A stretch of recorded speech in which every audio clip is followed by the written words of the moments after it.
So it's actually amazing that we haven't connected before. Well, didn't we meet once? We met in Atlanta. Yeah, that was it. Yeah, at the Turner thing. Yeah. That at the time was really secret because that was for the new CS:GO league. Yeah, that was the one where crazy Kim Rom tried to fight me, right? I don't know if you were there. That was my first impression of you. Was like crazy, right? Got in a fight with a dude, or a guy got in a fight with you. Yeah. And then immediately, I was like, "Holy shit, this guy's intense!" Mm-hmm. Like that was like 2 seconds into meeting you. Yeah. Yeah, I mean. I don't even know if I've ever told that story, but Kim Rom was out there trying to get like some fucking media job at Turner, and he got fucking shit-faced drunk, and in front of all the executives was like trying to push me and like square up to me over something I'd said about On Gamers, because I don't know if you remember, On Gamers got banned by Reddit. And a load of On Gamers staff came out and said, "Oh, the reason we got fucked by Reddit was like Kim Rom had a bunch of accounts, like Reddit accounts, and he was like upvoting the first 10 upvotes, like with these fake accounts to game the algorithm, and that's why we all got shut down." And I think I repeated it on like Unfiltered or whatever fucking podcast I was doing with your boy Steve, and anyway, he came up to me and tried to start a fight with me over that. It was like fucking insane. And then when the execs told us to hug it out, so I like went, "Okay, come here, Kim," and I was like, "I'm just gonna jump through these hoops because I want this 6-figure TV job." He like leaned in and like he nipped me on the ribs like a little bitch. Like he gave me a little nip like that right on the skin, right on my love handle to try and get me to take a swing at him, dude.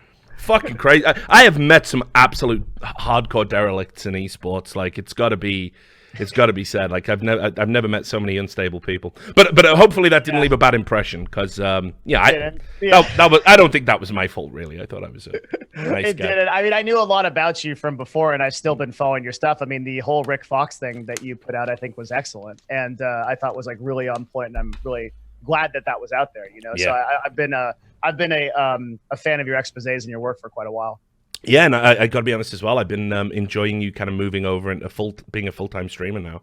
Yeah, it's my other identity on top of the Nerd Fusion stuff we do. But if it works out, yeah, for sure. Yeah, well, why don't you tell people why we've got you on the stream to talk about this particular issue with Tfue and FaZe? Like, because you do have some expertise. I watched your stream last night. And was kind of picking out, and watched some of the VODs and stuff today. And you were all over live stream fail, of course. So there is a reason. You're not just a random dude I pulled into the call that that I met once in Atlanta because I like the look of you. Do you pull in random dudes often, or how does that go? You'd be surprised. This stream can get pretty strange. So yeah, okay. I guess I try to be. I don't know like how qualified I am. I was previously I was the regional manager for Team Dignitas. That's kind of how I got started in esports, and before that I had run a broadcast that was focused on the most positive game ever known, which is League of Legends, and that was a podcast, a Twitch stream that attempted to bring positivity to that game. Yeah, I don't know how well it did, but we got some pickup from Riot there in esports, and that transitioned me into the work with Dignitas. And then from there, I took on the role as a CEO of Counterlogic Gaming, which is where we met. Yeah. And then after that, you were like George's handler at that event, right? Like, it traded back and forth. Sometimes he was my handler, and sometimes I was his. It was hard to see on any given day. George is a cool guy. I like him. I love George, dude. I owe him so much. He's really one of the most underrated people in esports. For sure.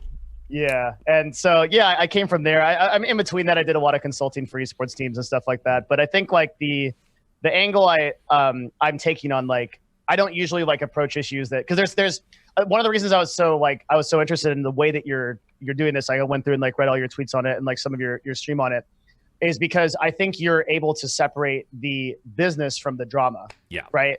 And that's what seems to be like a lot of people that are reporting on this issue just don't understand. Like there is this whole like Tfue / like argument going on, but at the same time there's the business side of it, which everyone seems to be ignoring, which are like serious allegations and I think, unbelievably so. Unbelievably serious allegations, and particularly how FaZe is responding to that, I think sort of undermines the credibility of our industry as a whole, and is one of the reasons why I've taken such a strong stance on this. Yeah, well, I mean, so just to inform people who are tuning in, You made a couple of points that I myself, didn't make and didn't really pick up on. I mean, first of all, there was the point where you're right in the video that Banks did responding it, which I did a breakdown of that too. The VOD's still on the Twitch channel for anyone who hasn't missed it. You can go, give it a quick watch at some point. But he has said like, one of the parts of the complaint, and I thought this was petty and childish, but I understand it as a legal tactic to say, oh, me, I was forced to drink alcohol, and oh, I would never dream of such terrible, wild, crazy, non-Christian activity. It's a bit pathetic, but I understand why. The last thing you want to say as a team owner, somebody who would have a duty of care to players living in a property that's, run by you, is, oh, I knew you were all underage drinking.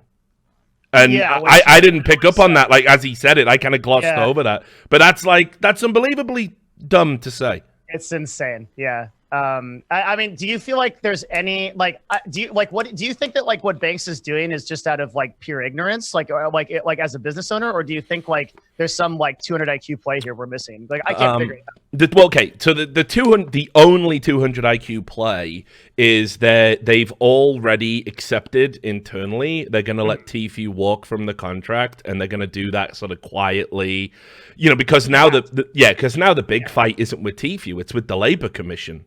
That's exactly right. Yeah. That's the big fight that's coming up now. And the fact they've already got the head of the Labor Commission to even look at this is unbelievably bad for FaZe. Unbelievably bad for a lot of organizations. Yeah. Exactly. And once the government starts looking into where the bodies are buried, people like you and me have just waiting years for that to happen. It's a matter of when, not if, right?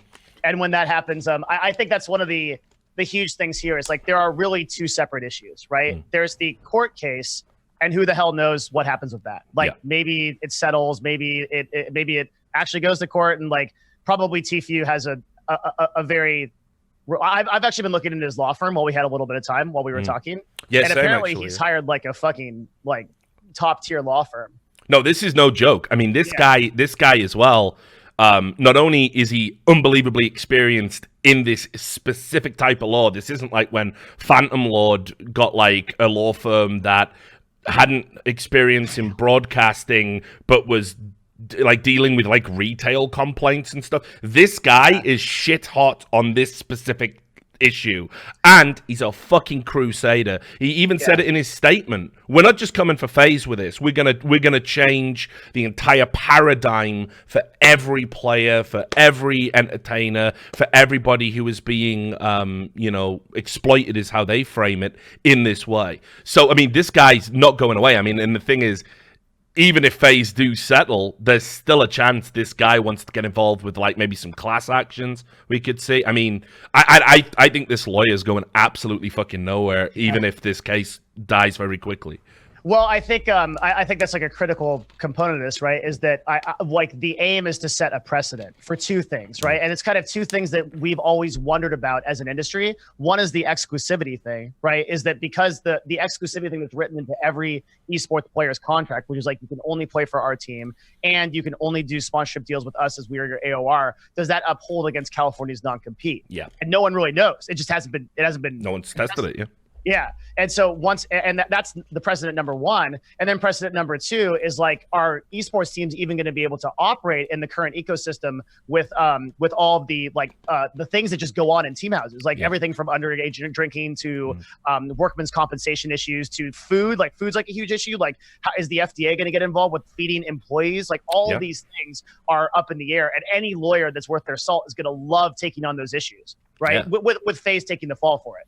Yeah, and that's what I mean. This has probably been a long time coming. I talked a little bit last night about how I covered an almost identical story in 2015 when Twitch bought the Good Game Agency, because Alex Garfield's Good Game Agency was saying it was a talent agency, and it was going out and engaging people in talent agent type activities and agreements. Hey, want to do an activation for HyperX, we'll facilitate it, we take a cut, right? That is exactly what a talent agency does. But they weren't licensed in California despite being based in California.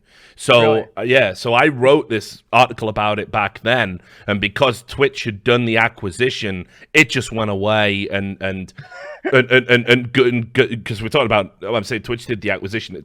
Amazon did the acquisition, obviously. I mean, the components within Twitch that wanted to do Alex Garfield a good turn and buy him and bring him into the fold and make him a multi-millionaire in case he already wasn't one.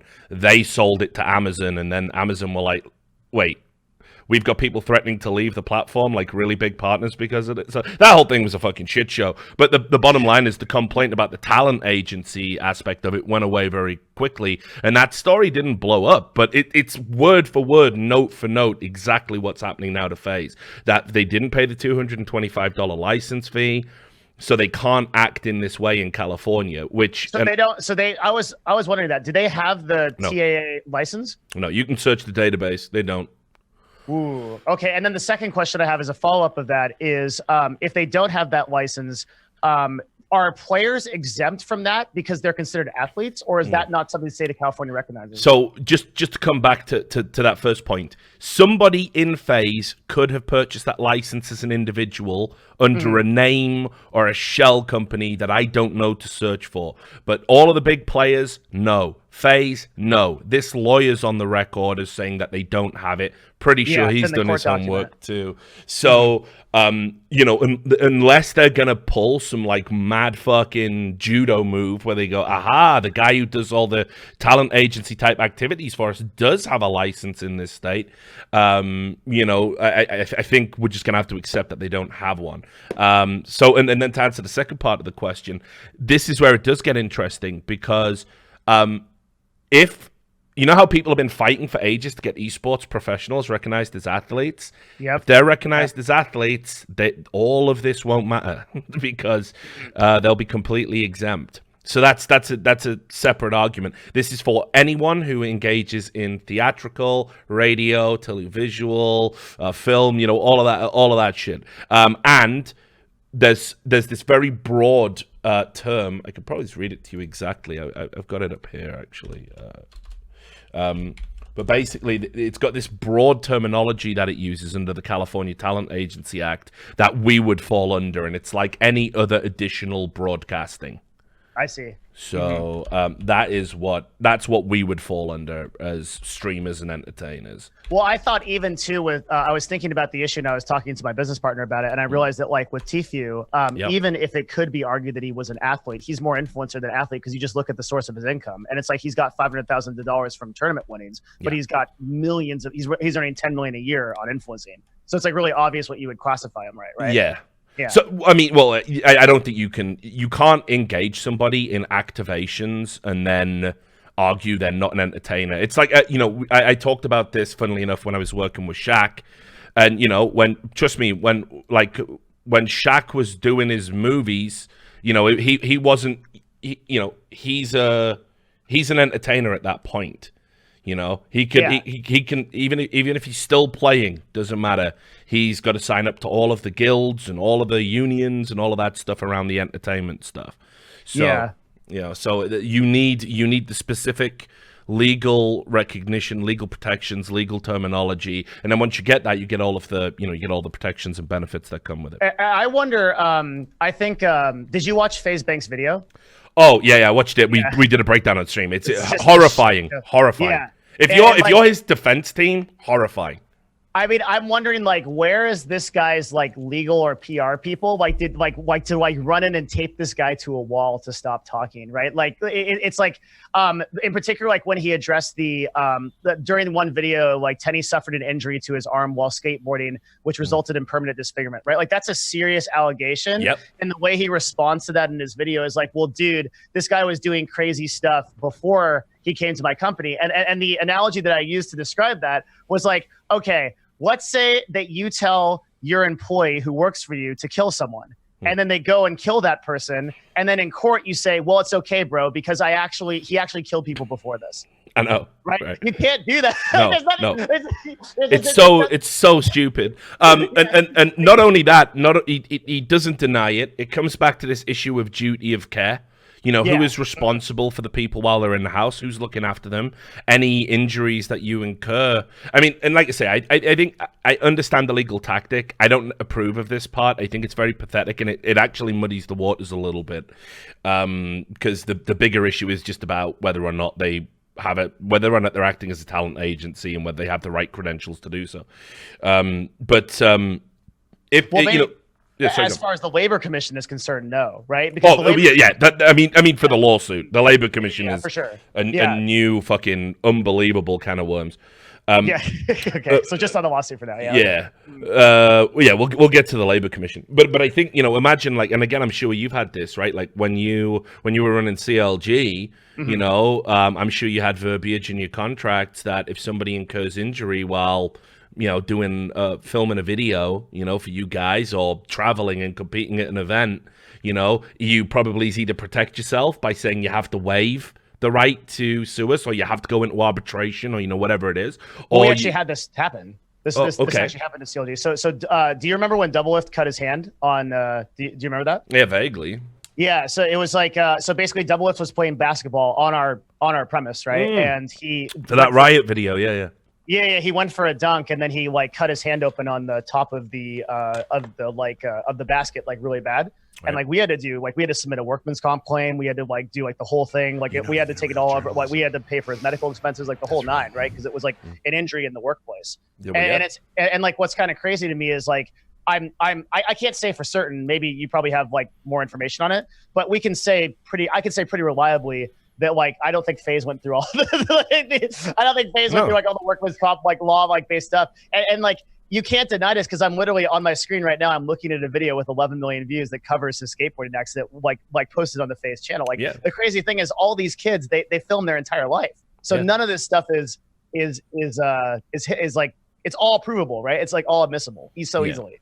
Yeah, and that's what I mean. It's like, he could have said anything at that point, right, Banks? He could have come in and said, when you did hurt yourself, we took you to the best hospital, we did all, whatever it is. Sure. But instead, what you've decided to say is blame him. Yeah, you put yourself in harm's way all the time, and we don't protect you. That's insane. I mean, as an admission, it is so stupefyingly ill-advised. It's like at this point you have to accept that there is nobody controlling Banks at all anymore. I mean, there's no way. Yeah, he does nothing but perpetually. Well, okay, that's hyperbole. When it comes to stuff like this, legal perceptions, he does nothing but harm FaZe. When it comes to reach and clout and promotional material, he's a great asset to have. But this is a guy who was embroiled in that fucking lawsuit with that bar, over that fight that he supposedly had. Read right? a little bit about it. It sounds freaking crazy. Yeah, and basically was filming the bar and FaZe up, and they were getting bad Yelp reviews and people were getting threatened. It's like, dude, like I can't understand how you can live the life you've lived, get to the point you're at, and this is still the type of shit you're engaged in. And equally as well, I've never seen an organization where there's like this one rogue element just rattling around, and causing all of this chaos.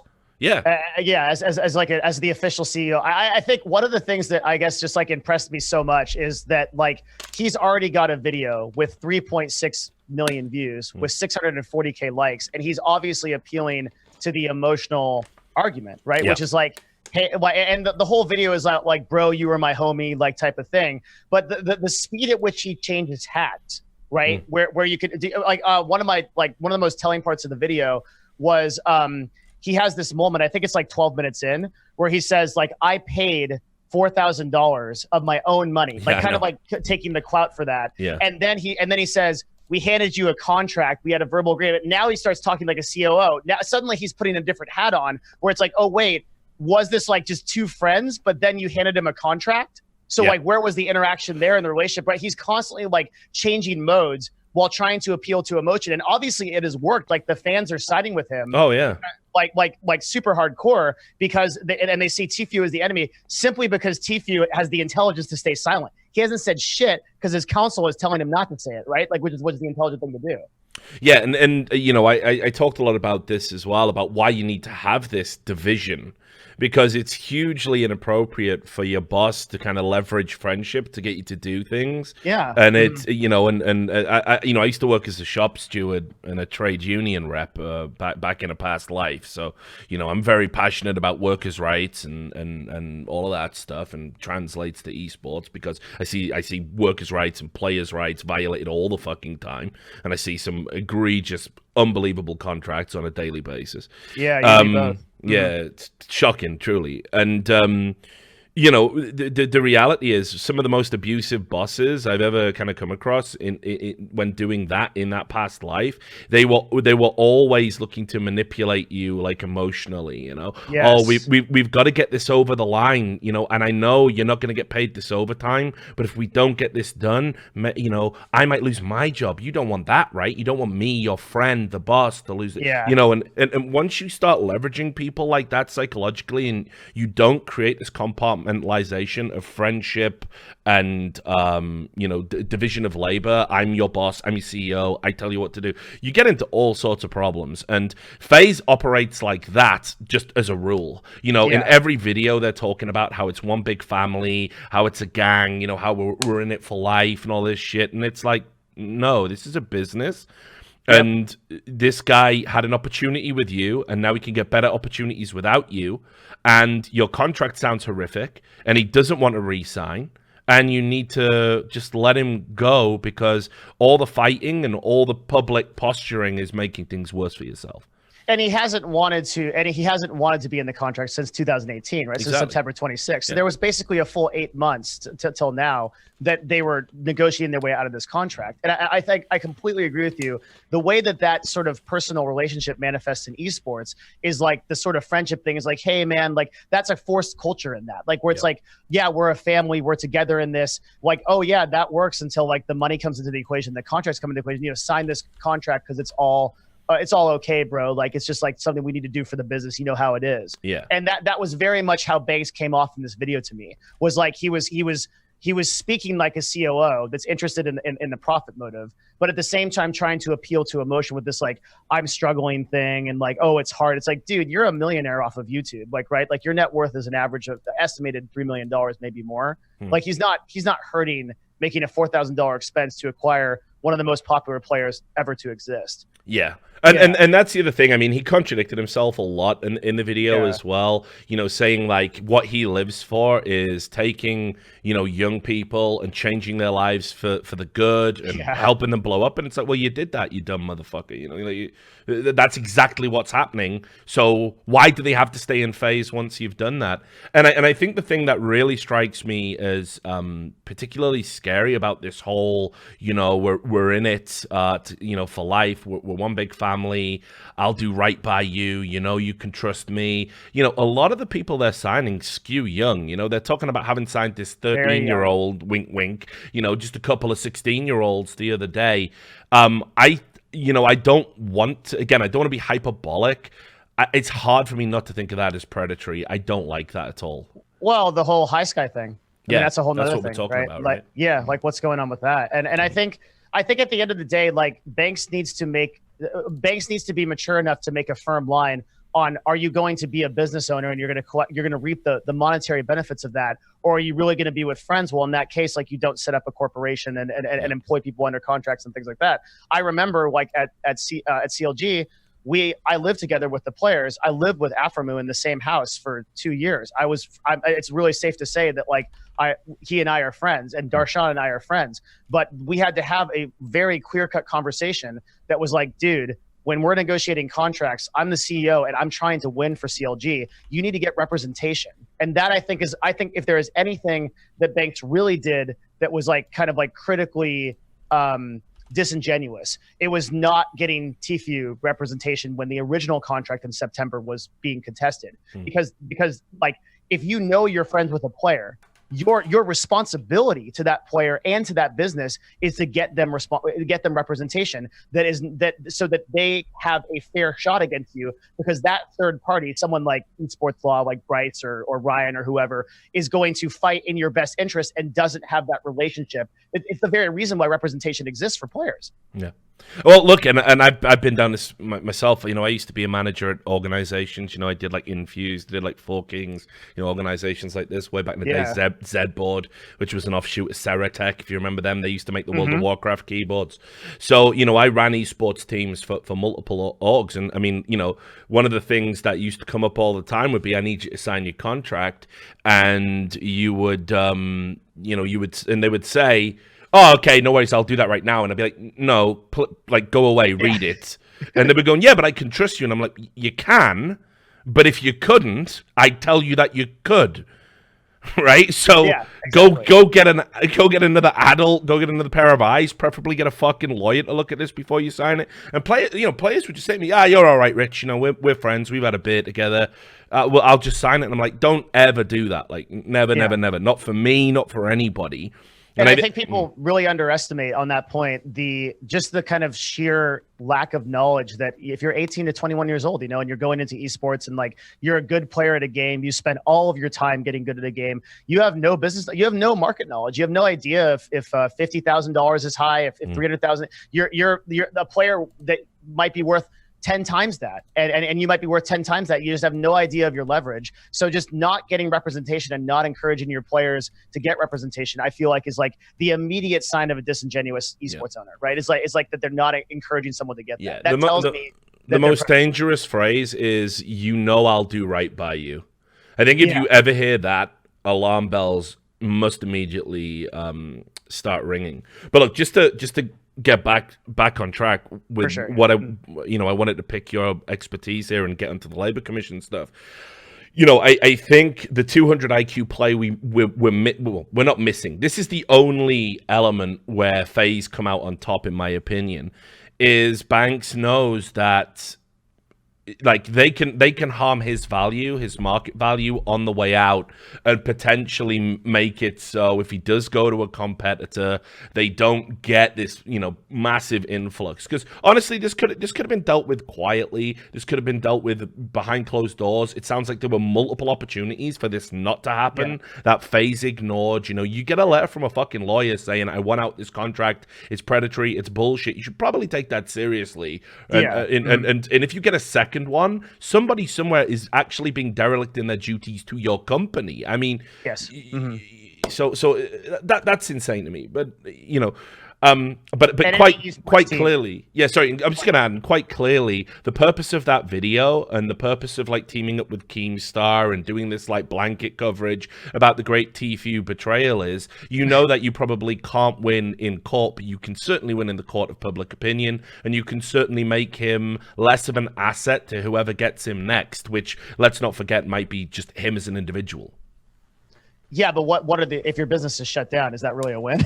Oh, it's certainly not a win. And that was the other thing, I mean, you're talking about, you even went on record as saying, I believe FaZe will be shut down off the back of this, and that's more predicated on the Labor Commission investigation. I think if the Labor Commission picks up the investigation and the allegations substantiated, then FaZe is 100% going to get shut down.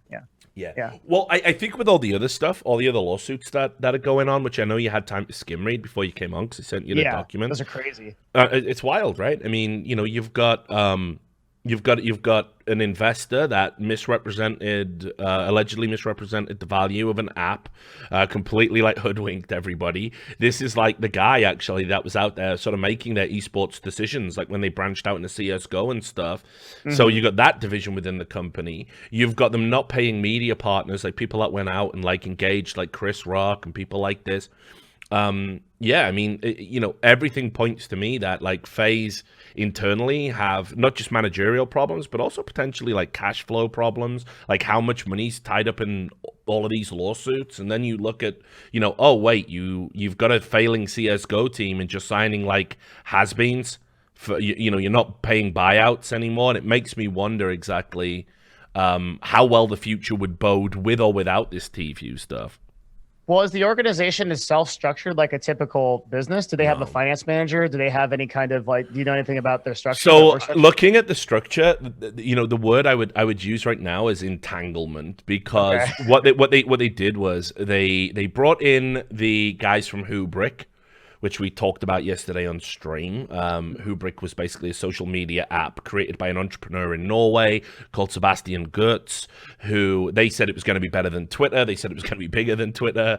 And yet with all of Twitter's problems, I mean, that was demonstrably not true. And then you start reading little tidbits in the fucking lawsuit where allegedly, to try and make it look like the app had users, they spent millions of dollars on getting free movie keys that you had to log into the app to redeem to get a copy of a film that you wanted. And then when you logged into the app, they said, look at all the people that are logging in. And then once they got the movie, everyone went away. And then 2 months down the road, nobody was logging into it. There was also, the crux of that particular lawsuit is that Hubrick misrepresented the value of the app. And again, I can't say whether they did or didn't. Lots of information redacted from these publicly available legal documents. But, they said that they were valued at $80 million, and that was actually undervaluing them. And that was so they could choose what investor they got, and FaZe was going to make this replacement for Twitter and blah blah blah, and FaZe feel like they've been lied to. So the thing with all of that is they also have other companies within that came over with the Hubrick merger. They're in another lawsuit with someone called is it W8? I want to say let me tell you.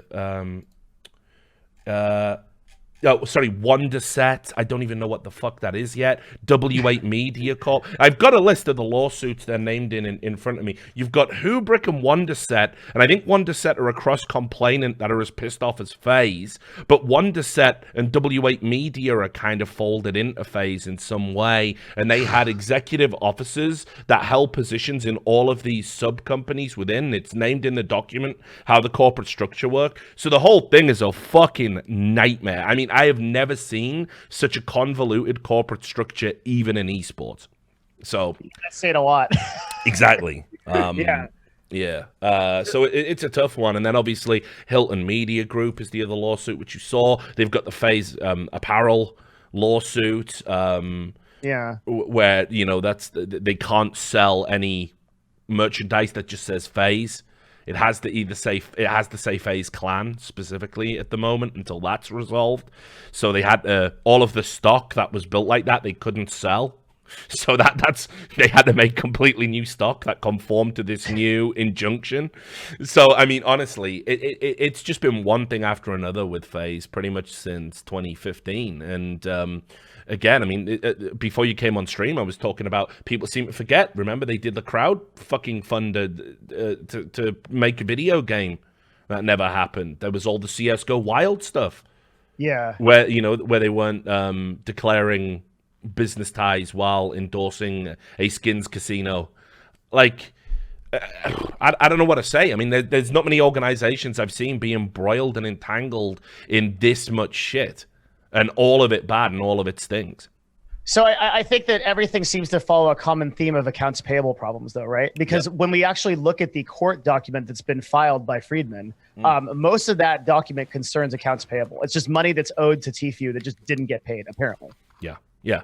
Well, and this is the other part. I mean, how does this get fucking drowned out, right? I mean, this is the other thing about Banks' video.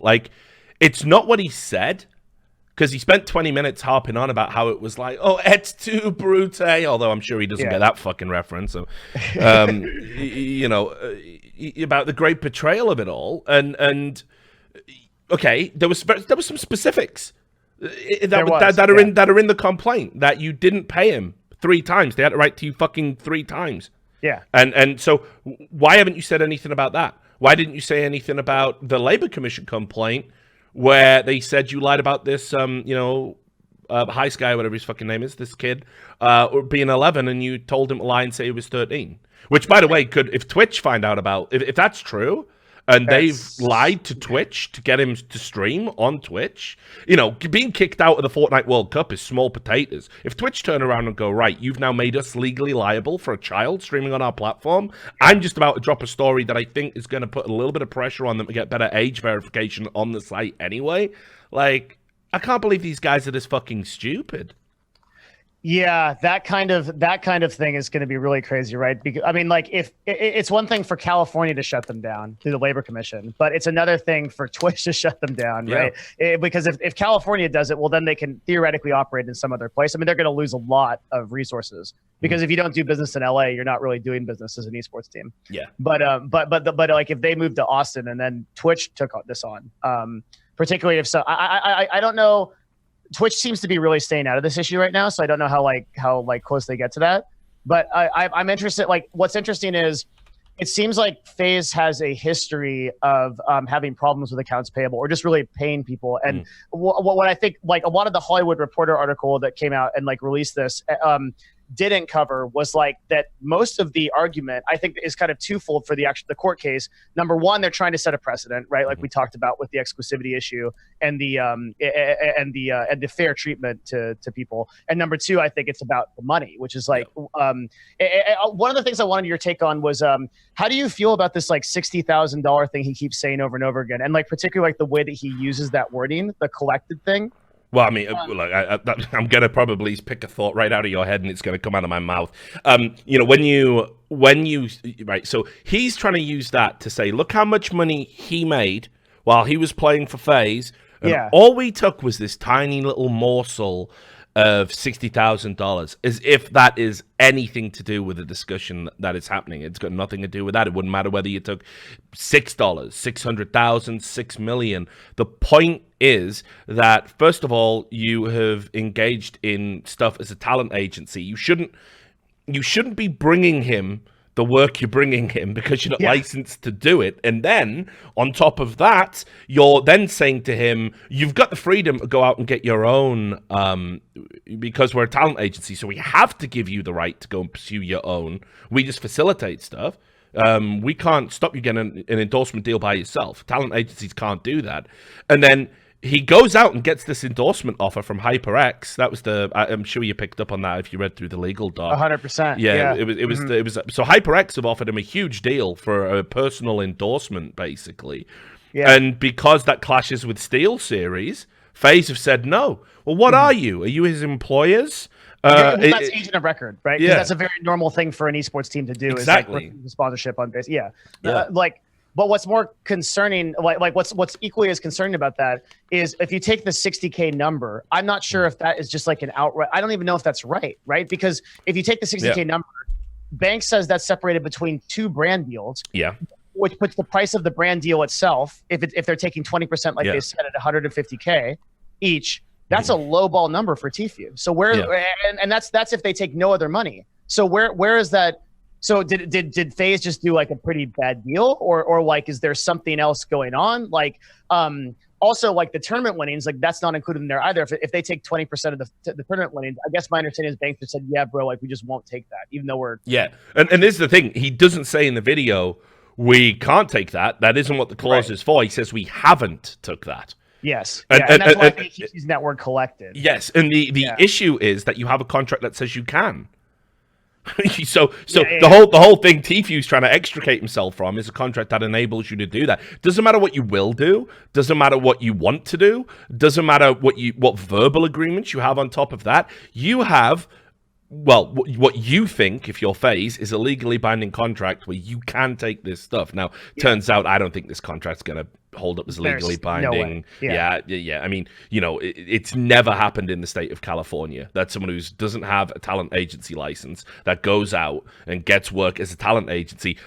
Every time, 100% of the time, those contracts have been invalidated. So for FaZe to beat it's unbelievable odds. It's literally never happened in the state of California because I looked at the numbers. And that's just that issue. That's just the TAA issue. It's not even all the other shit. Yeah, and that's before you get to whether or not it's a material breach. So even if you beat the fucking, one shot, lightning bolt from Zeus himself, California Talent Agency Act. So even if you get past that, now we have a question of, on the 3 occasions where you didn't pay and they had to get a lawyer's letter to you to make sure this money come out, does that constitute a material breach? Now, it's not a slam dunk. You and me both know this. There's this misconception where if you don't pay somebody for a contract, it's immediately invalidated. Absolutely not true. It's a lot more complicated than that. And it's very contextual, and even in some cases can totally depend on how competent your legal representation or any representation is.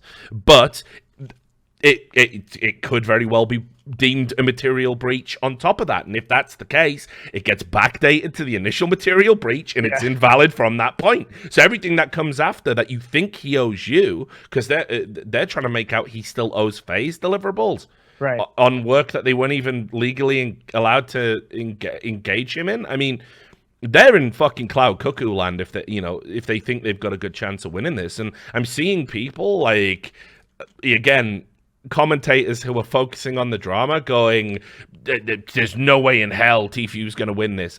Guys, I don't know what you're smoking. Like, yeah, I don't know. This looks nailed on. Like, I would push all my chips in the middle of the table right now. Same. Yeah, I would totally take the bet if you offered me like 10-1 odds. Yeah, like, I would be like, yeah. Like, I think the other thing here too, right, is that with Tfue in particular, like, he has also claimed that FaZe has restricted him from numerous brand deals, so he can practically make up a number in terms of damages that FaZe owes him, and then FaZe pays that out, right? Because, and immediately the damage is, just to pluck one example out, the HyperX deal, whatever that was. Mm-hmm. So 100%. So it looks really, really bad to me, and then.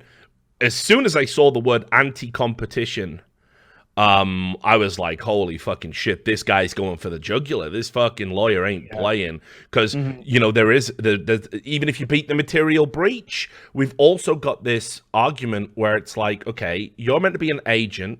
It expressly says that you will, that not only will you bring your client endorsement deals, or sponsorship deals, and engagements that make him money, and you will take a cut for this service. You also say that they are allowed to get their own, but at the point that they do, you have to choose whether or not they're allowed to have it. That they need written permission from you, and if you do acquiesce and give them the written permission, you step in and handle the negotiations.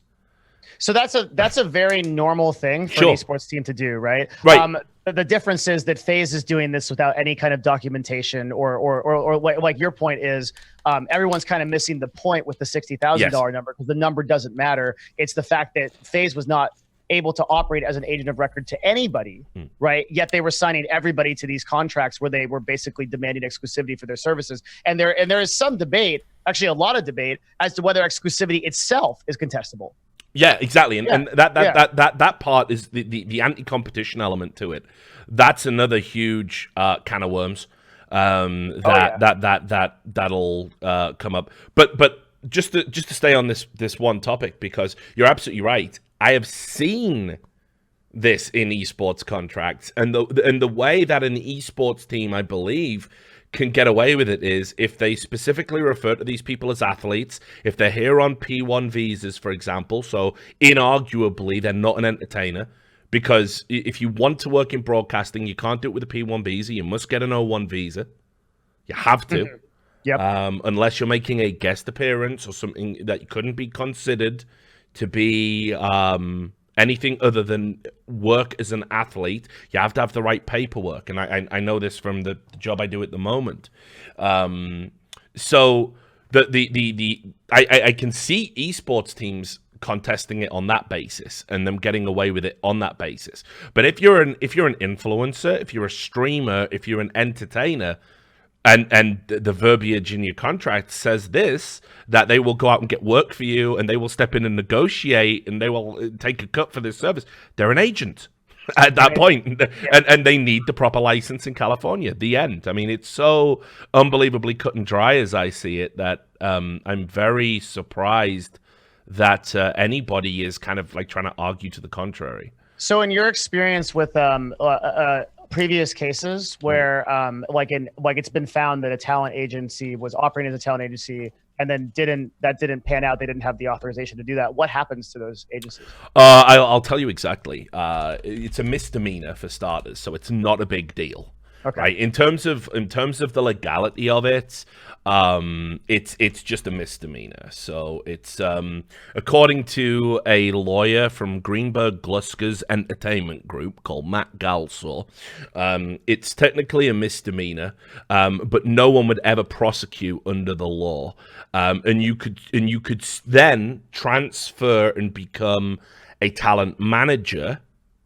You just couldn't be a talent agent. You could be a talent manager and work for a licensed agency, and you could do managerial work, so you could file for your license. This wouldn't preclude you from getting a license, and the people who don't have the licensure can work as managers and workers within that firm.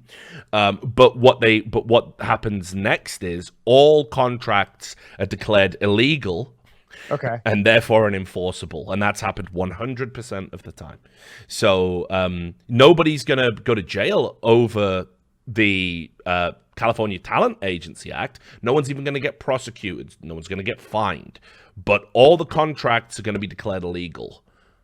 And so what are the implications of that for FaZe? Let's say that happens. I mean, shit, you're talking about an exodus, right? I mean, problem number one, because if Tfue walks, I mean, this is just my opinion, but if Tfue does end up walking on this basis, everybody else in FaZe who isn't happy with their contract and isn't happy with their deal or thinks they can get a better deal somewhere else or would rather be an independent, they just call up FaZe and go, look, do you want round 2 of this shit? Do you want to go again and have the same findings? The contracts are invalid. We all know it. I'm out. So you've got that as problem number one for FaZe to overcome. I think it's a lot of the kids will probably be brainwashed and stick around, but I think a lot of the bigger brands who think they can do better by themselves, like the realization Tfue's arrived at, I think they just skate, and that's a headache for FaZe. And then the other thing I think that happens off the back of that is it's going to hugely affect FaZe's cash flow, because if I'm somebody who's done an activation and I know I can get out of it and don't have to pay FaZe any money. Yeah. Well, why would I? Yeah. Mm-hmm.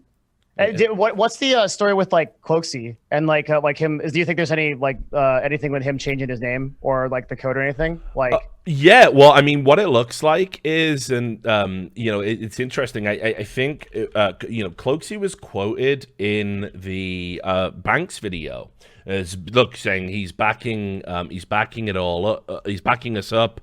Look what he's saying. But yeah, he clearly is on board with Tfue. Like, if we take Banks's holistic view of FaZe as truth, that it's all one big family, why would this key player, the captain of the Fortnite team, still be playing with this guy at an upcoming World Cup and saying, I think we're going to win and Tfue's great and all this? He's clearly not as pissed off about this as anyone else at FaZe. And then you have the follow-up that off the back of the statement he put out where he was trying to like sit on the fence, which it's all he can do because he's still contracted to FaZe. He's changed his, as you say, his creator code. Yeah. Which, so do you think there's a possibility that he just pieces out as well if these contracts get invalid, which it sounds like that's going to happen? I mean, he's also going to be somebody that is going to be very desirable to a lot of organizations. He's built successful teams. He's got a reputation of developing talent. He's obviously a huge brand name in and of himself. And yeah, I think he can skate anytime he wants if Tfue does, and might well do that. I mean, hell, who's to say that all of this isn't like one of these big VC groups have basically said to Tfue, like, we want you to have your own organization. Get the fuck out that FaZe contract, and there's $20 million in a bank for you to spend to build something up because you guys are hot right now. And if we get you out of this contract, bring your boys, go get Cloaksy, whoever else you fucking want, and we'll just have a #1 Fortnite team. And that's what we'll build from. There's very clearly like a play here for Tfue to do that, and maybe that's a potential. I guess we're just speculating at this point, but I mean, yeah, that is pretty wild speculation. I mean, I also heard a lot of rumors that he doesn't want to be an independent, and he would like to go to another brand, possibly TSM or 100 Thieves. So yeah, which is well within his. Like, I mean, like what's strange to me is that since we're still on the court filing. is the length of time. Yeah. And that's why I was really interested in talking to you, because you found like so as far as I could identify, there was September 26th is like when this all started in 2018, right? Which was a while ago. Yeah. And then according to the actual court filing, there wasn't another correspondence until May 20th of 2019, which was yesterday. Right? Well, there might have been something in March, I think. I don't know if I've misremembered that. But I think they did have another letter in March. I think according to when I went over the full legal document, on stream, I think there was another thing where they contacted them in March again over some money. I think that's correct. But I could be wrong. I might have misread that. It might. It's important, right? Because my big question is like, what the hell happened during that amount of time? Let me. If you go to Banks, he says in his YouTube video, he's like, well, like we were negotiating, and like he says something about how like he was negotiating their salary, but for 8 months. Yeah.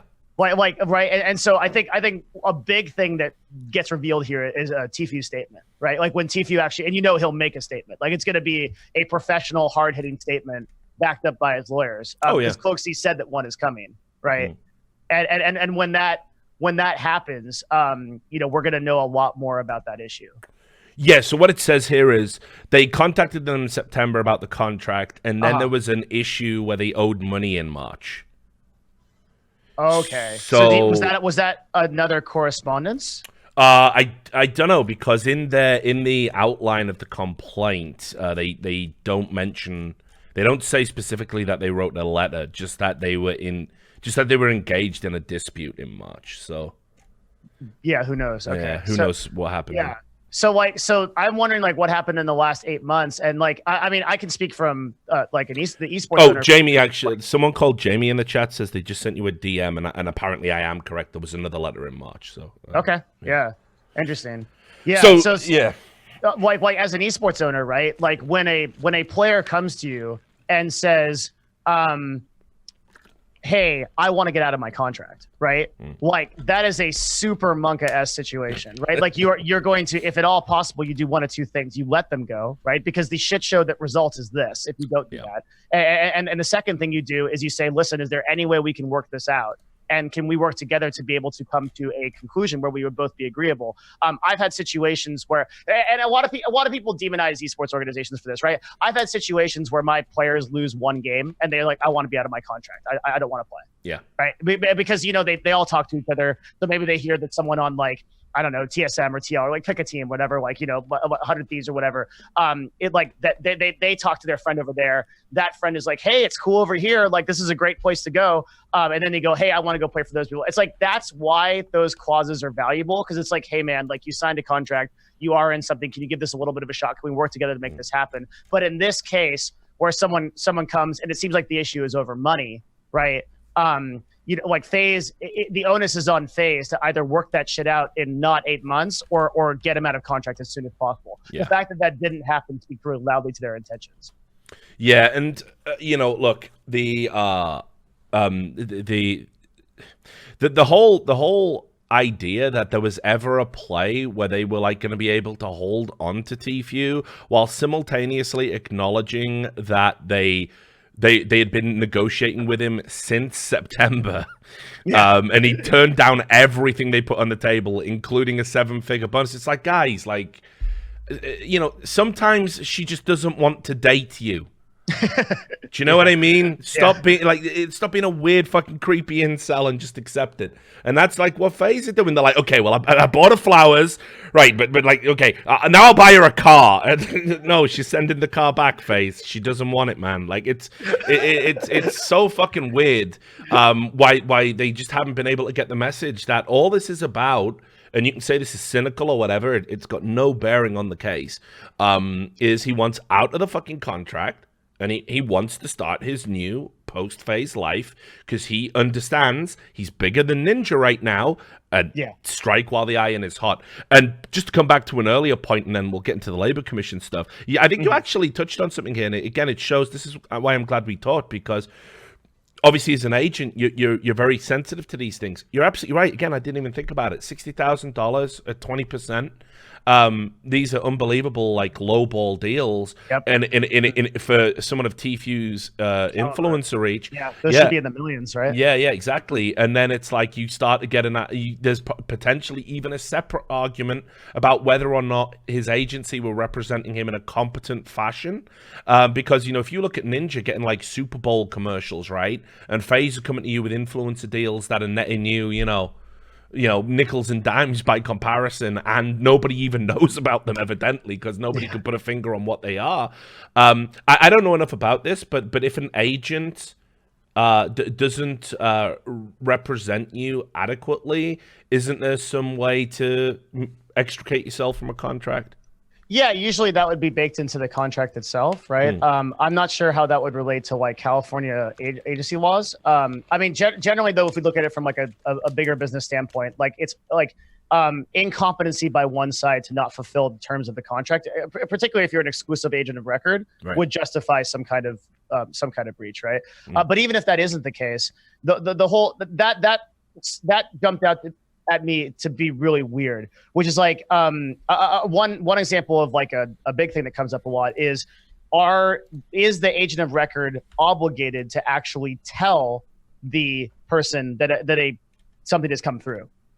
So like if you get a call from, I don't know, pick a company, right? I'm just looking around, Sennheiser, and Sennheiser tells you, hey, we got a deal for Tfue, right? And then you don't tell Tfue that, right? What are the implications of that? And then going forward, I think the bigger issue that kind of immediately got flagged to me was this $60,000 number.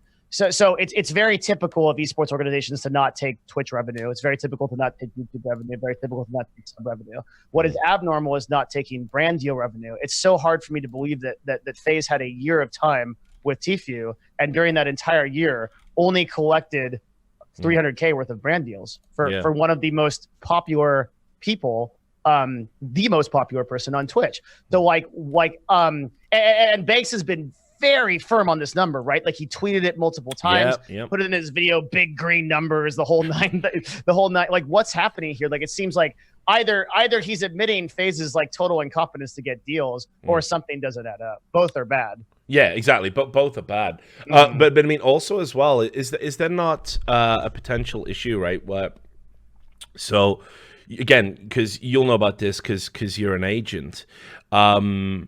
If I'm going out and I'm getting you deals on your behalf, is there like I don't have to accept everything that you bring my way, right? Like, but it looks like Tfue has had no.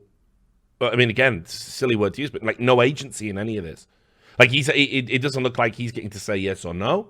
The exact opposite. So like, again, let's say you represent me and you go, hey Richard, I got you that Sennheiser deal, and I go, I can't, I don't want to work with them because they did something like 20 years ago or whatever. So no thanks. I can pass on that, right? Like you can't compel me to do it. I don't have to take the deal, do I? Depends on the wording in the contract, but as some of these esports contracts are, so have you actually seen the quote like gamer agreement from FaZe? I haven't seen it. Why are they calling it a fucking gamer agreement over and over again?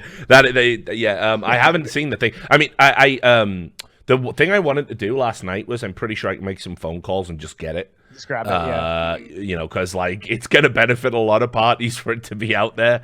So I'm pretty sure. Yeah, I'm pretty sure I can. If anyone can do it, I think you can. Yeah, but what happened was, I went down that fucking legal document rabbit hole instead. So it was up till about 4 a.m. just being, and then they did what?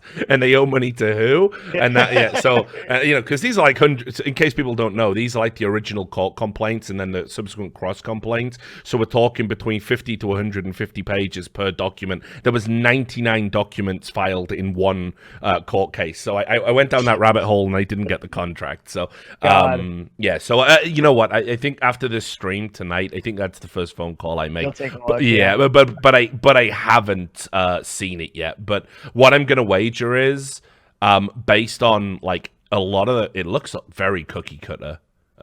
Honestly, I'm pretty sure. It's like a template. Yeah, the classic LA esports template, right? Yeah, of course. I'm super familiar. Yeah. So if that's the case, then they and this is why I'm so interested in exclusivity, right? So like for the viewers that there's been a debate in esports for a long time because California has a non-compete clause. So like if you work for Amazon in California and then you want to go to Google, you can just leave Amazon at will and you can go to Google the next day with all of your IP and everything. Like there's no law that says you can't.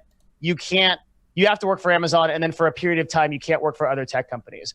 But in esports, that does exist. In esports, for most contracts, including like the kind of template type contract, it's like, while you play for my esports team, you can only play for my esports team.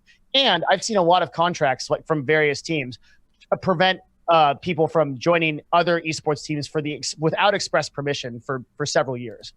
So it's like, if we don't say that you can join another esports team, you can't do it. And I've got to think that there's going to be some contest, and this is one of the things that I think the Friedman Law Agency that represents CFU is going for, right? Is they're going to try to figure out if this exclusivity thing is this thing. So I wouldn't be surprised if FaZe contract reads that they basically have ultimate. I mean, if you're an agent of record, then technically you have ultimate authority to just be like, listen, do it, right? Like you gave me that power. Now, is that enforceable? Is a real different question. Yeah. And California being the way it is as well, right? I mean, out of all the states to sort of have the discussion, California is the most sympathetic towards the worker, right? I mean, that's like kind of a universal. California always favors the worker. Yeah. Or in this case, would be Tifi, right? Like and it's because organizations. I mean, it's exactly for these reasons. Like this is I feel like this is a very classic case that California would take up. You have a worker who signed a contract uninformed, did not have proper representation, can make the argument that was all the case. And then California looks at FaZe and says, okay, you have a place where you do business. You're collecting millions of dollars in revenue from your combined YouTube channels. You have two houses that you have that are, by the way, that whole thing in Banks' video where he's like, the reason why we have the revenue split is to pay for the houses. Holy shit. That triggered me, dude. Did you remember that? Yeah, I remember it. And again, I sort of glossed over it because I wanted to try and make like none of my shit's concise, right? Like that's my major failing. But like, so there was so much I had to gloss over when I was listening to that Banks video. Those houses are sponsored, bro. Like Banks acting like that. That money is like coming out of his personal pocket, like the struggle. Even if it was, the guy's net worth is $3 million. Like, is it really that much of a struggle to rent two houses in LA? Like, I mean, it's such a crazy thing. But yeah, when it's just too much. Yeah, but it's what I mean. And I saw a tweet by this guy called Ryan Fairchild. I don't know if you know him. He's like another one of these esports attorneys that sprung up. I always wonder to myself whether or not I did the right thing, because there was a group of esports attorneys that like came in, and I was like, oh great, attorneys, we need those, we need attorneys, we need agents, and I like platformed a lot of them in the early days. I was like Bryce Blum's like I was like his herald. I would go out just talk to Bryce. Awesome. And Anna Bauman, another great one. But now they're just everywhere. I just see like, everyone that's done a case for one player, like an esports lawyer now. I can't vouch for any of these people. And if I remember rightly, for some reason the name rings a bell with me because I think he doesn't like me. I think he's another one of those people who thinks, I'm a fucking like evil, nasty bigot or whatever because, reasons. Because they don't like Hillary. I'm not with her. So that's all it takes these days. But I won't get you into that rabbit hole. Don't worry. I won't. No politics. I love your business stuff and stuff like that. I have no idea where that stuff goes. No, don't worry. But anyway, so he said, as someone who frequently litigates, I would be pulling my hair out if a client dropped a video like this, talking about Banks's video.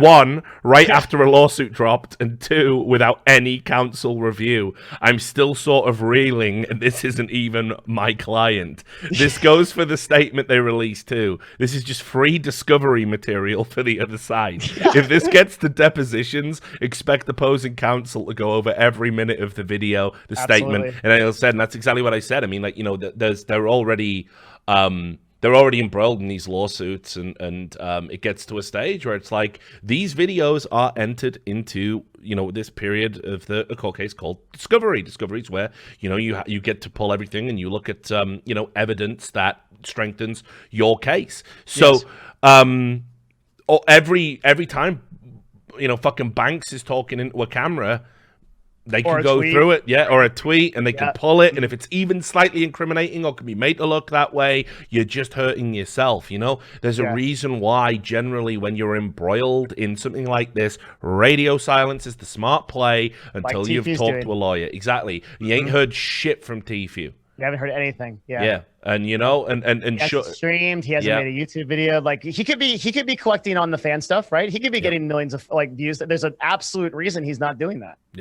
Yeah, exactly. And listen, the like from looking at the lawyer and the law firm, you know, this guy's thorough. He's going to be guiding this dude, you know, every step of the way, saying, look, this is how we play it. This is how we win. I still think it was a little bit cynical and potentially ill-advised for his client to do the alcohol and the skateboard thing, because you don't want to come out of it a complete pariah, you know? I might get you out the contract. I might increase your earning potential. But if the fans turn on you, there's nothing a lawyer can do about that. So I would have probably wanted to see a little bit of protection in that area and like wall you off from some of the more obvious, you know, criticisms and the more obvious deflections. Because if you're Tfue, you know you ain't no fucking angel. You know there's videos out there of you like chug, chug, chug, chug. They made me do it. Like who's buying this shit, you know? So you have to be careful with that, I think. But, you know, they've gone all in and played the hand that they've got. And it's a very fucking strong hand, an unbelievably strong hand. It's the do you think that wasn't because they like, I think the lawyer was trying to establish, it seems like the entire case, I mean, even from the very initial filing, right? FaZe, quote, the so-called esports organization, right? Like they're trying very hard to there was a lot of hype up. I mean, you see this often in complaints, you know, because remember, for the people watching, you know, when you file a complaint, it's just a lawyer representing their client, and they do tend to have a little bit of grandstanding language in there, which usually judges hate it, and it gets kind of filtered out, you know, as we go through the process. Because if you make hyperbolic statements that you can't prove, or you don't have a data point to verify what you're saying, they'll just get you to remove those lines from the complaint, and you'll have to resubmit. I mean, that's how it works.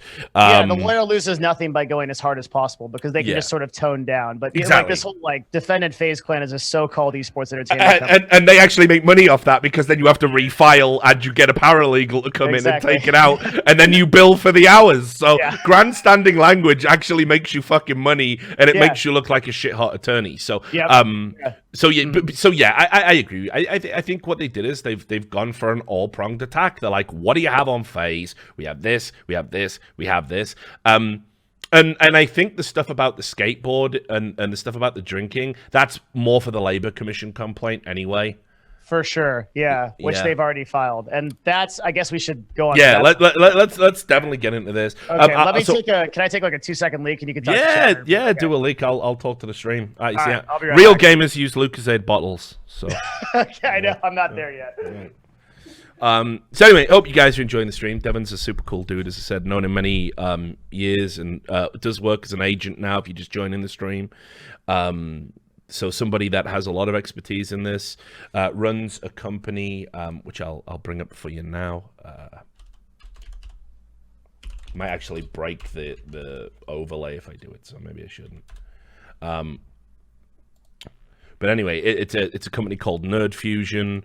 In terms of who they represent, you know, they've got some talent on there that I'm sure you've heard of, a lot of streamers and a lot of influencers. So you can go check that out if you want. I'm trying to think who they got on there. Is Dan's Gaming on there? We know Dan's Gaming, right? We know him. Yeah, there you go. There's Dan's Game. Yeah, in the chat. So, people are saying Banks has tweeted. All right, let's have a look. What's he said now? Oh, lordy lord. What has he done now?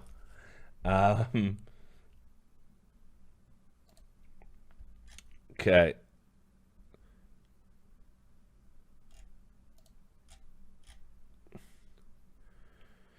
My emotions got the better of me yesterday. I'm sorry you guys had to see that. For all the people who wrote me privately and checked in, I appreciate it so fucking much. You've all seen and heard enough from me in the last 24 hours, taking a few days to chill. Love you. Does he delete the video, though? No. He probably should have deleted it. I mean, not that it matters, because nothing gets deleted off the internet anyway, but...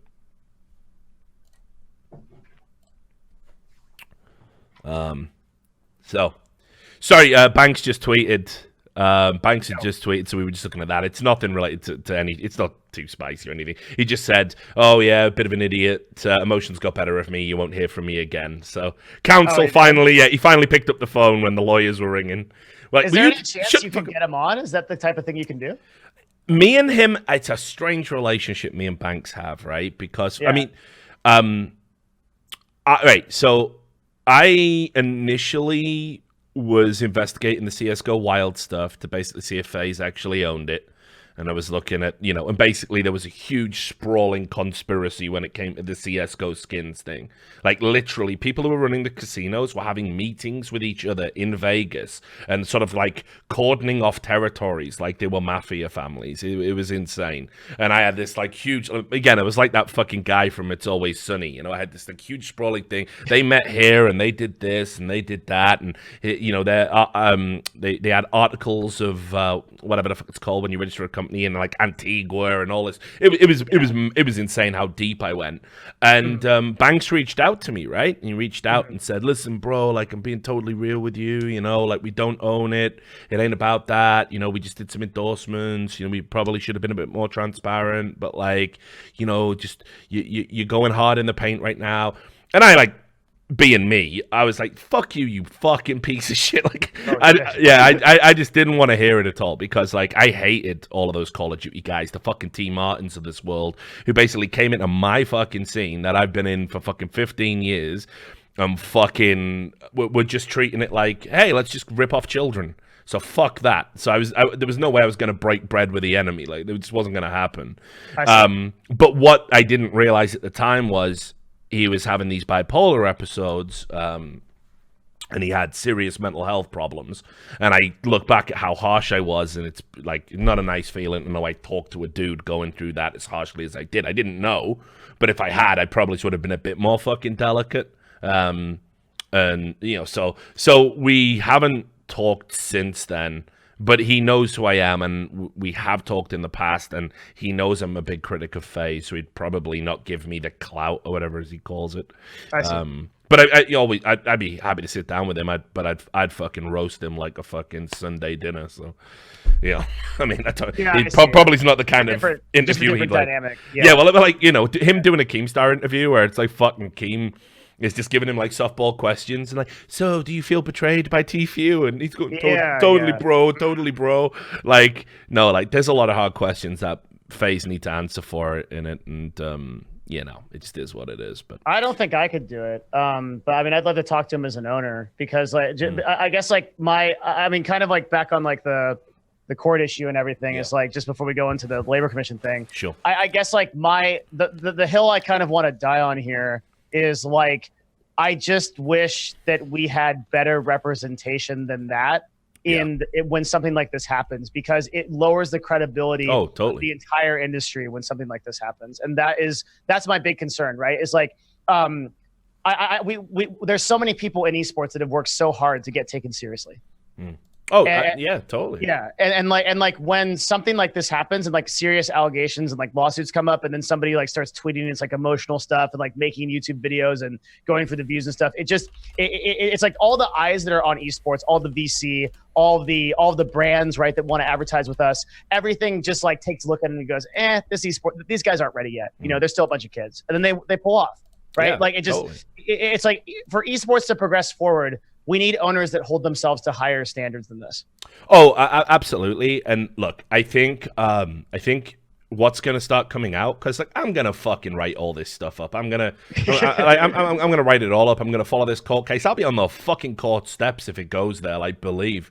But I think enough's enough with FaZe. I think they've been a fucking dirty, just awful fucking organization for a long time, and because they have such reach and such a large fan base, they've got away with it, and it's a fan base that skews young. And I think enough's enough. I think we need to talk about, you know, all of these lawsuits and what's going on. They need to be held accountable to a great degree for the things they've done in the past.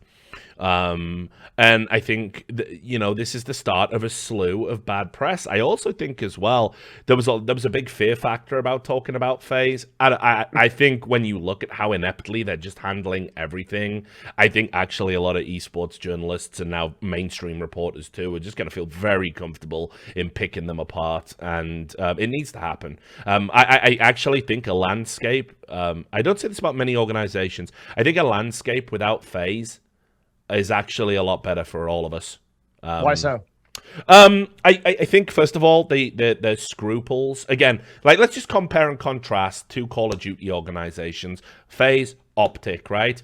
Hector, right now, is somebody that can tell you about betrayal, but he won't tell you about it because he's got too much class. This is a guy who, with the infinite buyout and everything that's gone on, and he's had a crazy story. Yeah. When the full story comes out about what Hector's gone through over at Optic, when that all comes out, and I don't even know it, and I'm his motherfucking friend, so full disclosure, I'm probably a little bit biased, but, you know, like, when people realize what happened to him, no matter what the outcome is, people are going to have so much.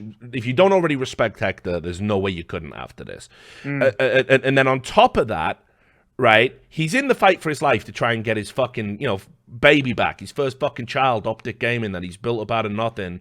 And the people who have who are holding on to the reins right now are fucking with him. And even when he makes the biggest bid to get it, they don't want him to have it because of petty, spiteful reasons. And there's this mad boardroom power play going on. And look at his tweet that he put out today. He just said, "Sorry guys, I got to cancel the podcast because I need all of my strength and all of my attention to be on this fight. I can't say too much about it. Just know I love you all." Yeah. Like, what a classy guy, Very right? Yeah, super professional. Just think about Optic in general, their history, their pedigree. They were involved in a similar situation to Tfue when Courage blew up as a streamer, when he was under the Optic brand, and Courage wanted to do more and more by himself. They didn't fucking put the golden handcuffs on him or even try. They realized you can't cage the butterfly, and it was all smoothed out, and they've got nothing but good things to say with each other. Hell, it might even not be genuine, but that's what we all think. That's what we all believe. And you saw Courage there at the CWL helping Optic lift the fucking World Finals trophy. One big happy family, alumni to the current guys that are repping the brand. That's just a classy esports organization. Now let's talk about FaZe, right? Optic didn't get involved in skin casinos, right? They stayed away from it. They didn't get embroiled in any of that stuff. They didn't do any fucking bullshit Kickstarters and then not deliver. Hex has always skirted on, like, you know, if we do this, there's money involved, but what's the real cost? Nobody at FaZe asks that question. They got no fucking scruples whatsoever. They got guys like fucking Rice Gum, you know, like, serious, like, in Clout Gang or whatever their fucking sub-branches. I think it's Clout Gang. Yeah, right, yeah. Clout, yeah. You know, Clout Gang. I can't even take that fucking serious, right? So you got that going on. But, like, you know, talk about some of these content creators they got on. Fucking Rice Gum. Are we for real? How many scandals has that motherfucker been involved in? The last apology he did for the last scandal he was in, he gave out Amazon codes to people by way of an apology because he repped a fucking company that was one of those, like, mystery box companies that was a complete scam.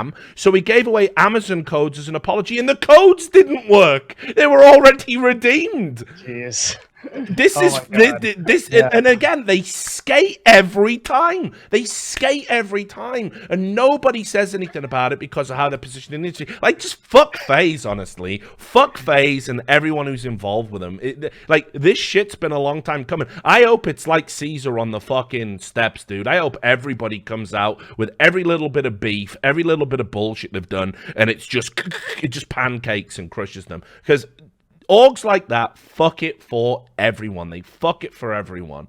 And that's why I think it's a much better landscape without them, 100%. You know how hard it is when you've got to go to a sponsor and you've got to Yeah, de-weaved. the amount of times that I've been in a Death Star board meeting with like 30, 65-year-old guys that are like, so can you tell me why I should sponsor you when it says terrorists win in CSGO? And I'm like, oh shit. Like, you know, I definitely know what you mean. So you know how hard it gets, and then now imagine trying to explain like, oh, we've had these negative industry headlines for 18 months, and they're all coming from one team. Like, fuck this. Like, people don't want to invest in us holistically because of the bad actors in the space, and that's why we all have an obligation to not support the people that do that. And I think FaZe has been some of the most egregious examples. I mean, look, everyone's got their sins, everyone's got their skeletons. Hell, I mean, maybe CLG even did some shit that it doesn't immediately spring to mind. I'd love to sting you with it if I could. I can't. Nah, dude, we're 100% above water. No bodies buried anywhere, my friend. All right, well, good. I'm glad to hear it. More power to you. And you know, there's organizations that I know have done one or two things. I've had to write about them. I still respect the owners. I'm kidding, obviously. That's oh, well, who not, dude? I you know, maybe. I have a couple of physical cats that are buried in the actual backyard of old CLG because they got. So there are actual physical bodies at CLG. Yeah, they got hit by cars. It sucks. Oh, that is tragic. Yeah.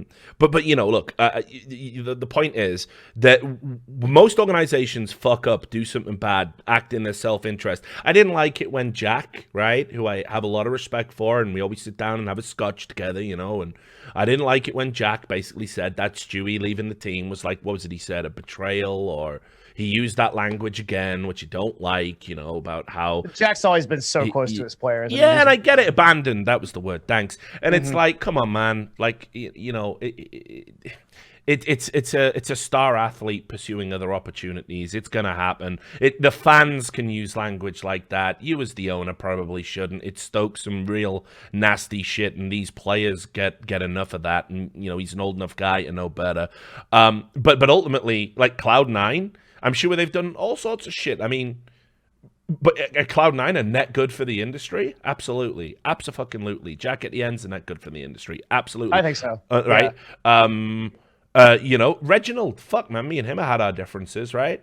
And then I've had a few differences with Reggie. He's done a lot of maturing in the last few years. He's improved. I have to give it to him. I agree with you. Yeah. And, you know, we went out drinking last time he was in Vegas, and basically, you know, we were talking about it, and he just said, like, I don't think people know what it's like. You get all this money, you get all this attention, you get all this spotlight. You're trying to work as an entrepreneur. You've got your fucking, you know, you've got a relationship you're trying to tie down. That's linked to the business as well. So you've got that additional tension, and you're in this thriving industry where you're watching your competitors potentially pull ahead. Like he said, that there's not a second to sleep. You know, No. so it's like he said I was trying to do it all. You know, I was trying to do it all. I was trying to have a normal life of a 20-year-old, enjoy some of that money, enjoy some of that success. And you know, it's like I immediately sympathized. And, you know, he's done a lot of maturing in the last few years. I'm sure he can still be a ruthless little motherfucker when he needs to be. But, you know, I really like the dude. And I think, is a guy like Reginald and TSM a net good for esports? Yes. Is FaZe? Absolutely not, in my opinion. No. I mean, I'm legally, I'm obligated to not say anything positive about TSM because of my previous affiliation. But Reggie in particular, like, I think one of the things he probably could have done, a little bit of a diversion, but one of the things he probably could have done better is delegate a little bit more. Sure, absolutely. But I do totally agree with you. I think that, like, he's come up a lot as an owner, and like, dude, like, getting in front of like whatever TSM was valued at, even at that time, was like in the high tens of millions, right? If not 100 million. I heard some valuations like that. Yeah. That's not an easy thing for a 20-year-old to be saddled with. No, you know, it really wasn't. And I think that, I think that I can't speak to FaZe and if they represent the industry as well, because I'm just not as informed as you. My first encounter with FaZe is this bank stuff. And you know, what I see is, I'm like, look, like, okay, you're the COO of a organization that has tens of millions of followers, and like, as I think, and this is a discussion I've had with a friend of mine. I think you know him pretty well, is Destiny, right? Is like, we used to talk, yeah. Back in the day. Is that like there's some if you have a platform and you have people that will listen to you, that's a very powerful thing, and there's some obligation by having that kind of platform to do good, right? Or at least the best that you can. Yeah. And I think when Banks comes out and he has this enormous platform, I mean, truly enormous platform by any standard, and then he reacts this way to a serious issue, it like you said, I think it reflects negatively on the entire industry as a whole and our ability to be taken seriously by large brands. And because I think people don't understand how like a lot of like brands look at esports and even Twitch as a whole. I often like to use a stat that I think amazes me, which is like if you take Twitch and you put it against YouTube, right? Twitch is still 1% of YouTube's total viewership. It's a tiny drop in the bucket. That's like you follow all that beauty drama stuff. Yeah, absolutely. Yeah. And like that stuff that like most people just don't even know those influencers, yet they have tens of millions of followers, right? Because YouTube is a massive platform. So when like Twitch in particular is a very vulnerable platform right now when a lot of its influencers get embroiled in stuff like this, because it's very easy for public sentiment to switch to like from, oh, that's that website where people play video games to like, oh, that's that website where, and then it's something much more negative. And as soon as that happens, it's difficult to recover because Twitch doesn't really have a sense of its identity, right? It used to have the kind of bleed purple thing, but since being owned by Amazon, it's moved much more Silicon Valley. Yeah, they don't give a fuck about any of that anymore. Yeah, they bleed green right now, and that's it. Yeah, they ain't bled purple for a while. So like my experience with FaZe is like a lot more limited to yours, but just seeing Banks in that light, it just like it worries me.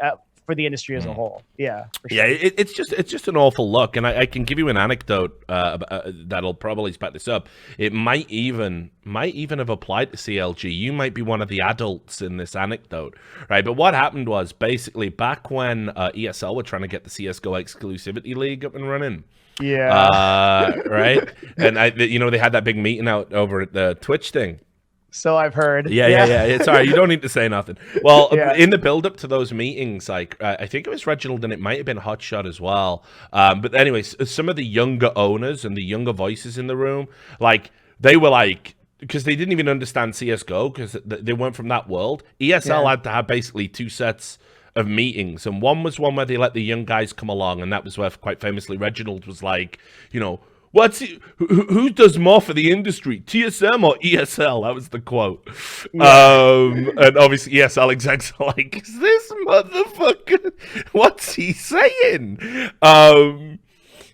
So there was that, and then they would have real meetings with people that weren't as young and emotionally charged, basically. And I think you might have been in the adult meetings, but whatever. But I think, this is what I mean. I think there is this idea where when you see like young CEOs and the industry's young and it skews young, the worry is that it's a bunch of children steering the businesses. And that's why a lot of these VC groups, when they come in, you end up in situations where it's like, we want to appoint our guy. I mean, shit, man, Noah Winston got fucked by this at all people, Like, Noah Winston just got fucked over at Immortals Game Club or whatever the fuck they're called now. He's the guy that secured all that money. He's the guy that ran that shop. He should have ascended into a much more powerful position. Instead, he got fucked by people he thought he could hang with, businessmen who don't know who you are, don't care. And, it's like it harms the industry because people think it's necessary. They think you need a babysitter because of shit like this. Well, Noah was in particular like a very young CEO partnering with originally with Crosscut Ventures, right, which is Clinton Floyd's deal. And that was definitely an example of like there was one side of the equation that had a lot of knowledge, and I feel like with Banks, like they aren't. So are they VC funded? They're not, right? They're just a group of. Do you know anything about like their equity structure? I can't figure it out. Okay, so I know we were going to get into the labor stuff, but yeah, okay. So FaZe's money, it's they had. Because they called it like a refinancing almost when in 2015 when the Norwegian entrepreneur Stefan Gwurtz came in. He basically, like I say, he was creating an app that was designed to replace Twitter. It was a big social media app, and he was and he put millions of dollars of his own money into FaZe. Because he was saying, listen, here's the investment. We're going to rule the world together. So there was once we control Twitter and we've got all the biggest influencers in gaming and esports, and we run the biggest social media platform, we're gonna have this shit on lockdown. But then it gets very confusing. The finances. You've got people pulling money out. You've got people stopping like millions going here. And as you said, you've got these other lawsuits where it's like with the Hilton Media Group, where it's like we're talking. One of the shows they were doing was like $30,000 a show or something, and they owe hundreds of thousands because they haven't paid that. So bit of a investment or any kind of like capital infusion. Like, has there been any kind of like the equity spread? Yeah. Just getting all the business, getting all the equity, and who owns what and who's invested what and FaZe. No chance, zero. So I've seen when they've had cash injections, but I haven't. I couldn't tell you the specifics. But yeah, so look, the Labor Commission complaint, right? Oh man, I think this is really the meat of the issue. Well, sure, right? And this is the issue that like people don't understand. Like this is like the real big the big kahuna for sure. Yeah, and also while we talk about the Labor Commission stuff, have in the back of your mind, because we'll finish up talking about this, is about what it means for other esports organizations and like what the Yes. Are we going to end up with a desolated wasteland in California, like fucking Fallout, but for esports? Okay.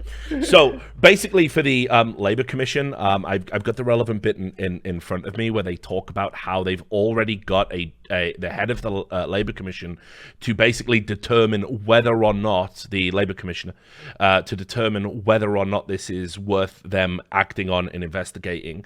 And it says here in the complaint, FaZe Clan's conduct at issue in the Labor Commissioner proceeding is summarized as follows. Under FaZe Clan's illegal contracts, I'm not saying gamer agreements, FaZe Clan secures the purported right to procure employment or engagements for young artists like Tenny. To that end, FaZe Clan's primary and essential function is to promote and sell Tenny's artistic services and procure sponsorship deals which feature those services. Sponsors pay for Tenny to perform and in and create online content and or to model clothes featuring the sponsor's brands.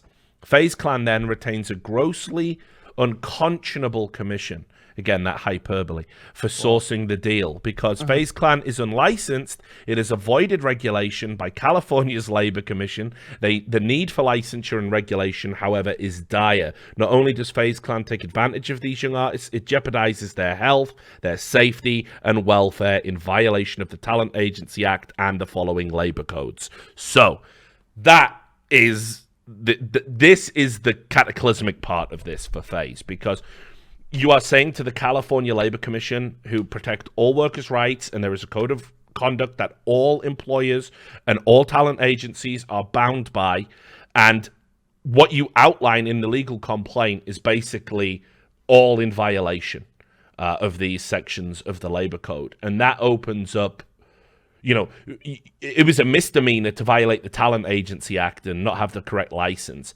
This stuff is way more serious. So it was that response that you just read, that was from the Labor Commission? No, that's embedded in the complaint. Yeah. So the Labor, because I always said that would have been the fastest turnaround on the Labor Commission I've ever heard of. Like those guys are super slow. No, but right? What's interesting is it sounds like it's been with them for a while. It sounds like they actually had this in place. They didn't do this in May because they said they already have the commissioner. I can get it. They already submitted the complaint sometime earlier. Yeah. Sure. So the commissioner's already been sat on it for a few months. So okay. Mm-hmm. So I mean, this is a huge issue because you've got welfare concerns. You've got workers' rights. This can reduce FaZe to rubble. Yeah, so this is also a bunch of, you might want to look into this while I give my take on this. I think a bunch of people are telling me that Keemstar wants to talk to you. I don't know. Oh yeah, sure. Me and Keem know each other. I'll get into his DMs later. I'm not a clout seeker. That's not me. Got it. Okay. Yeah. I have no idea what that entails. Okay. Like I think the take on this is like, oh man. Okay. So there's two separate issues, right? There's the court case, which is, like we said at the beginning, like who knows what happens with that. Yeah. The Labor Commission means when a complaint is filed with the Labor Commission of California, the Labor Commission of California is obligated to look into that complaint and everything in that complaint.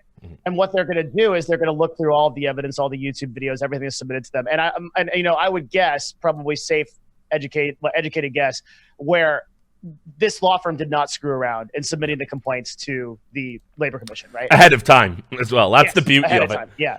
And with all the resources and everything. And so there's nothing deleted. There's everything screenshotted. Everything is copied. And I don't think that, FaZe will go through and delete all. There's just so much evidence.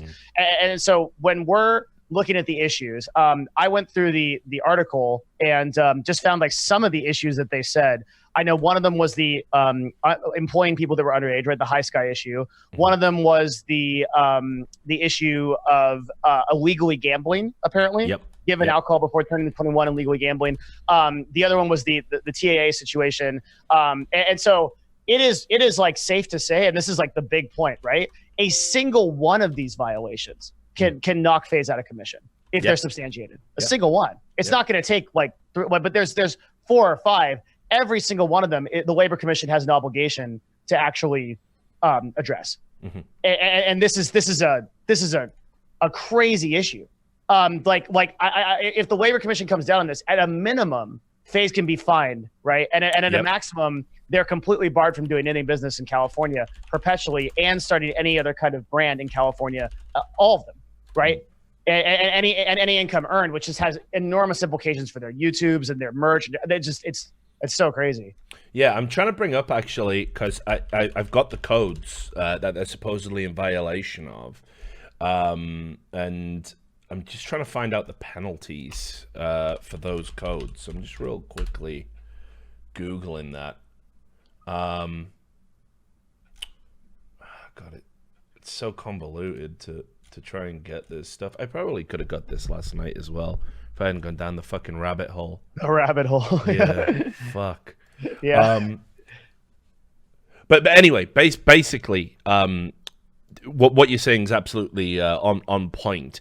Fines, certainly. I don't know what the upper limit of the fines are. Usually, in California, especially, but in most states, for penalties of this nature, there's an upper limit. You can't be fined above and beyond because it's America and we like to protect businesses out here.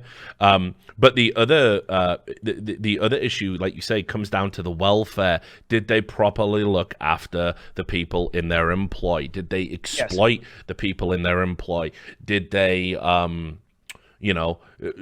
the underage drinking thing, was that being done for profit? That's another element of Those are all the questions they'll ask. Yeah, exactly. And it's very important. It's these guys don't operate like lawyers or courts or things like that. These guys operate more like SWAT teams, right? Yeah. They come in, they have a huge investigation, they overturn everything. If they find everything that's out of compliance, and then they just pile up the violations, right? It's going to be very and that's why I think there's sort of an infinite rabbit hole. One of the ones that I was always worried about with esports is in team houses, you have chefs, and FaZe has a chef that cooks for them. Yeah.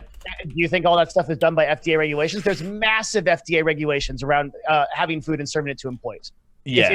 It's a really hard thing. It takes years to get a license to do that. People are saying there's a video of a 13-year-old member of FaZe shotgunning a beer. What? That can't be true. If that's true, definitely link me to it. But yeah, we'd like to see that can't be chat. Real. People are saying people are saying he's 16, he's 17. That wouldn't make it better in US, guys. That would make it better in the US. If he's under 21, it's still a problem. Chat's saying he's 17. Okay, but if he's 17 or 13, it's 21, isn't it, chat? Yeah, it's 21. Yeah. If he did it on US soil. Oh my God, that can't be real. I'm gonna think that's Twitch chat exaggerate, and I'm not having that one. Yeah, I mean, there's definitely a bunch of. Oh, I think somebody linked me. Let me see. Oh God, let me see. I'll let you look at that shit. Yeah.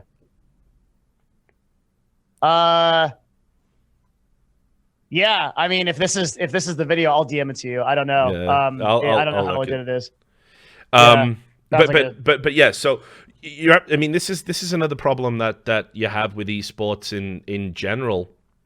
You're right. You need to the food has to be cooked to a certain code because now you're providing meals for an employee, contracted employees. Yes, exactly, and that is a completely different ballpark to you come around to my house and I cook you some dinner because we're friends.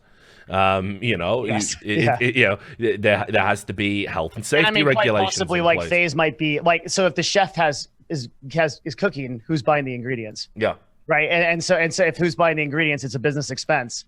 Oh man. Yeah. Right. So the like just the FDA, and that's the thing, right? Is like most of the argument that I heard yesterday when I was covering this was like, well, like the court case will get settled, they'll figure it out. It's like, dude, once the Labor Commission is actually involved, this completely changes, because they're not just going to stop at the initial allegations, right? They're going to look at every. Well, that's it. It triggers an investigation. It triggers an investigation. Yeah, it triggers and that's all it takes. Like when an investigation, and like people are like, oh, well, like the government won't do anything. And it's like people like that don't remember what happened to poker online, right? Yeah. Like, do you remember that? Yeah. Yeah. Of course. Yeah. Poker was gone overnight.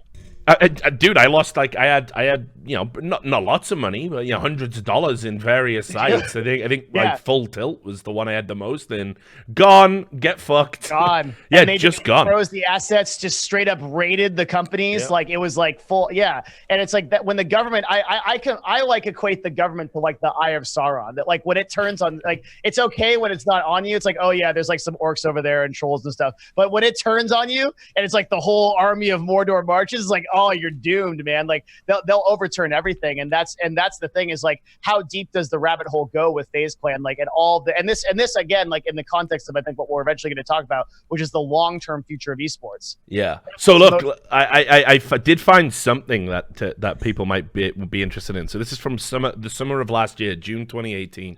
So to give you an idea about the power that the California Labor Commission has, Cheesecake Factory.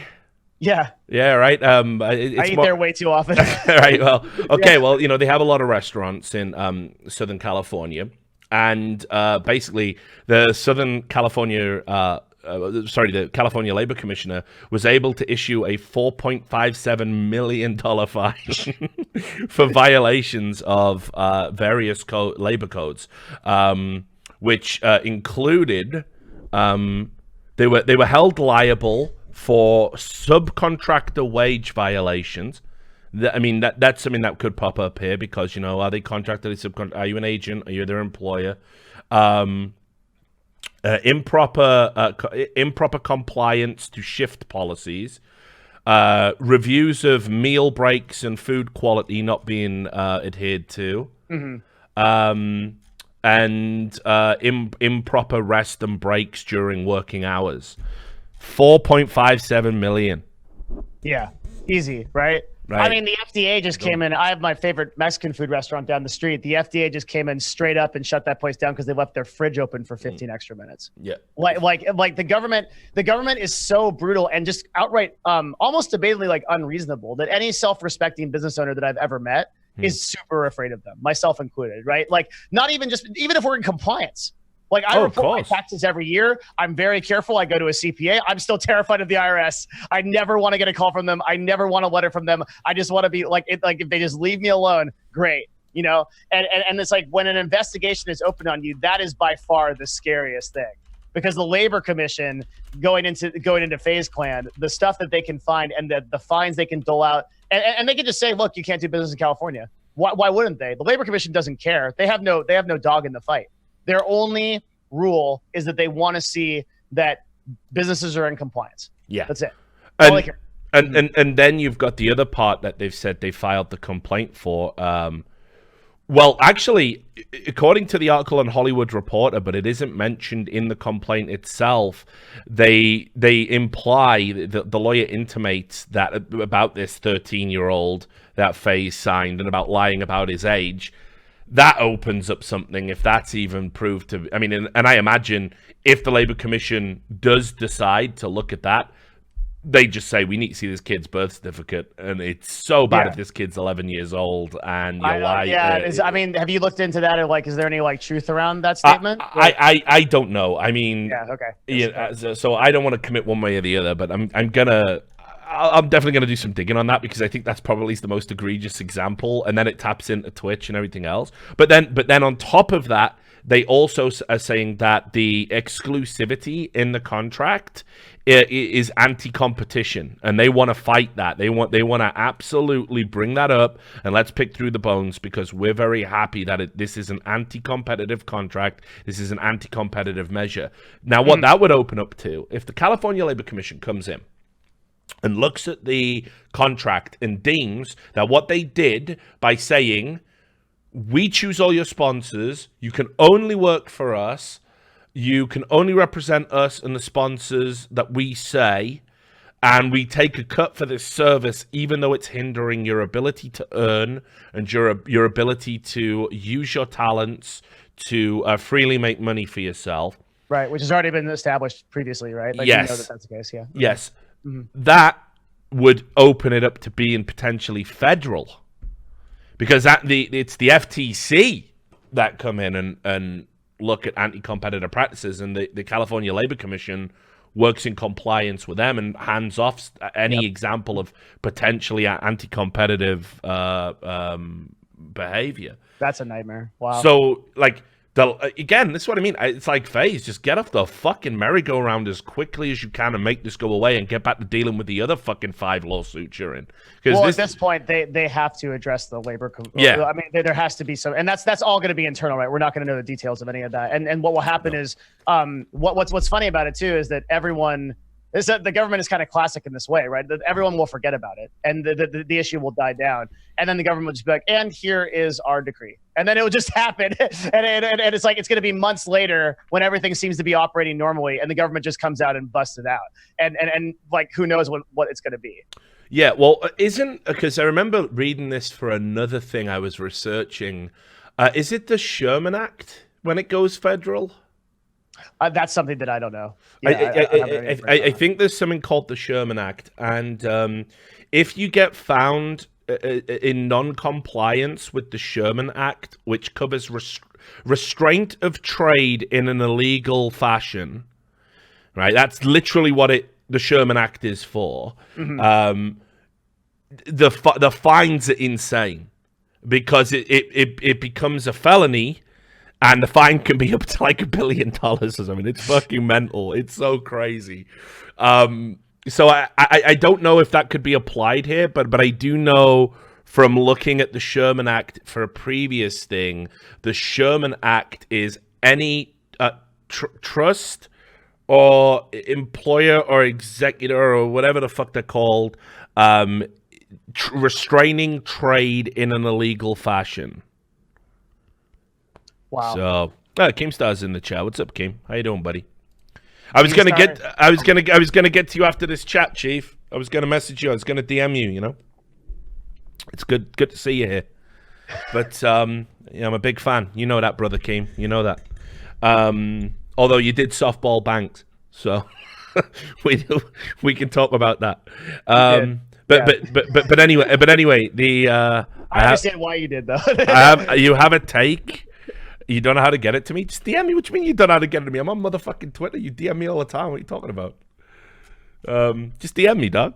And then we'll do it. But anyway, so the Labor Commission investigation won't be public. We won't know about it if it happens. No idea. Well, it will happen, right? But we won't know anything. Well, to be fair, there is a chance that the California Labor Commission don't. They're currently deciding if it's worth investigating. So they can opt out of investigating them. Yeah, it hasn't been decided. I thought if a complaint is filed with the Labor Commission that they are obligated to investigate it. Is that not the case? No, they're obligated to. What's the word again? What's the phrase they use? They're obligated to determine controversy or something. So they're obligated to review it. They have to review every complaint, but that doesn't mean it has to be investigated. So I mean, and again, if I know anything about the California Labor Commission, much like the NCAA, much like all these big organizations that are designed to making money, who've all been watching esports fucking blow up the last few years, I'm sure the California Labor Commission wants a piece of this and wants to come in. You would and be think, like, what would be a reason they wouldn't take it? Yeah, well, I guess on the basis that law firm, like a reputable law firm like this, like you would think. Yeah. Well, I guess on the basis because now we need to start fucking chopping everything up and pigeonholing everything. We need to make definitions. Are these people athletes? Are they entertainers? Are they fucking something else, some hybrid? And then lawyers are going to get involved. And, you know, it could take years to fucking get to, you know, any determinations about which laws apply to whom and whether or not it needs to be changed specific to our industry. This is just lighting the torch paper. This is just like the first part. This is exactly this is basically housekeeping, you know. And like Ryan Morrison said, and I got some quibbles with Ryan. I don't.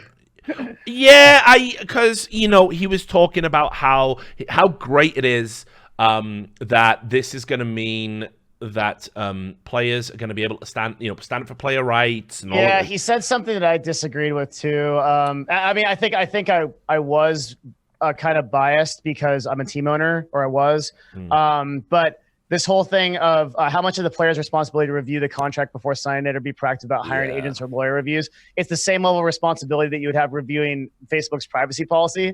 I'm like, dude, I think those are two separate things. Like signing an employment contract for multiple years is not like, hey, do you want to use Facebook? Like, it's like, Like, well, the issue I had specific is that, you know, he said in this interview, because he always has to be a little bit self-aggrandizing. It's just in his nature. He can't help himself. He said, I represent more players than anyone on the planet right now. I represent more esports than anyone on the planet right now. That might well be true, but they're all Overwatch League players primarily. I would say the bulk of his clientele are Overwatch League players. For sure. He said that several times. Yeah. So I would certainly respect him a hell of a lot more if he was taking the fight to Activision Blizzard, because we looked at the OWL contract that players sign and what you can and can't do, and it's more egregious than anything in this FaZe contract. Really? Yeah. Can't even fucking... Right. Activision Blizzard can dictate to you on your personal Twitch stream what you can and can't stream. They also can insist that, let's say you're not in a playoff and I want to stream. You can't. Not if the playoffs are on. You cannot stream 1 hour before the playoff, 1 hour after the playoff. Your stream cannot be turned on. And it's just all shit like this. So there's a lot of leverage, though, that Activision can put on that, right? Because you're playing in their league. So exactly. But that leverage shouldn't exist. Fuck them. That's ridiculous. Well, I mean, if like it's literally like agree to this or don't play in the league, and then and that's what I hate. I mean, because we're all against the NCAA saying to, you know, an NFL player, you can't have a YouTube channel because you can't make any money while you're a collegiate athlete. Meanwhile, we know collegiate athleticism is the dirty. Like, seriously. There's mafia motherfuckers, organized crime gangs going, fucking hell, I wouldn't want to be involved in college sports. That there's no money in it. Yeah, I've got a conscience. I just kill people, you know, I just whack people. So it's dirty as fuck. We had all of that stuff with the Adidas executives and all of that news story that came out right now. And everybody in esports is like whooping and hollering about, we because on the 30th of April, the NCAA said it just won't have anything to do with esports for now. It doesn't see an in. It can't get in. So it's not going to get involved. And that's like one of the best things that can happen for collegiate esports, for young adults in the space. It's fantastic. Yeah, like, it's great news, right? Yeah. So, and it's weird that story didn't blow up more. But everyone was beating. Well, I think that people don't understand it. I think people don't understand the implication of how healthy that is for our industry. Yeah. But anyway, so everyone's beating their chest about that. And then it's like, wait, but you're fucking signing players into leagues that do the same shit the NCAA would do. So I don't.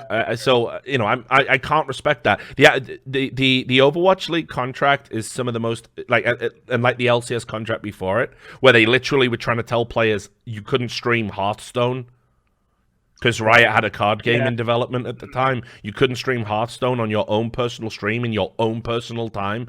Fuck that egregious bullshit. Like, I gotta be someone outside of your league and outside of your game and outside of your sport. This ain't the fucking NFL. I ain't set for life off this. Like, if your game dies tomorrow, my income dies tomorrow. So fuck you trying to limit my earnings now. That's outrageous. It's overreach from any games developer. You make the game, I play in your league. I'm actually a promotional tool as a pro player in your game, which you monetize all those beautiful microtransaction whales that are out there swimming. I help do that for you. Do not fucking tell me what games I can and can't play in my own time. And Activision Blizzard do it, and Riot do it. So much I'd want to say. I mean, like, it's better you don't. But I mean, I can't. Yeah, give input if you want. After a lot of contracts not to. But like, I will say, like, you remember the public knowledge that like Riot employees, for example, can't even monetize their Twitch streams for a long time. Yeah. Right. Yeah. Like, there's all kinds of stuff going on there. Yeah. And it's nonsense, and it needs to change, because one of the great things about this industry is we don't need to fuck up the same way that sports did. We don't have to. The opportunity to do something different. Yeah, we can lay the foundations now, and it's important we do. So the final question, because shit, man, you've been on for a while. You're good at this. You got energy. Thank you, man. I mean, it's been a pleasure talking about this. I feel like it's hard to find. I mean, especially on this issue, it's hard to find. There's so much people just getting caught up in the drama of it, and I mean, I'm really enjoying this. Well, we might go for another hour here. I have no idea, because I'm sure you've got lots of input, and you're going to actually have much more of an insight into this than I will. Is what this could do to organizations moving forward, what this will do to esports holistically, what this can do to marketing potential, right? Because Ryan, again, in this totally not self-aggrandizing interview he did on ESPN, said that he believes his esports organizations will be sending him completely new agreements for his clients overnight. That it'll happen. I don't buy that for a second, but he seems to.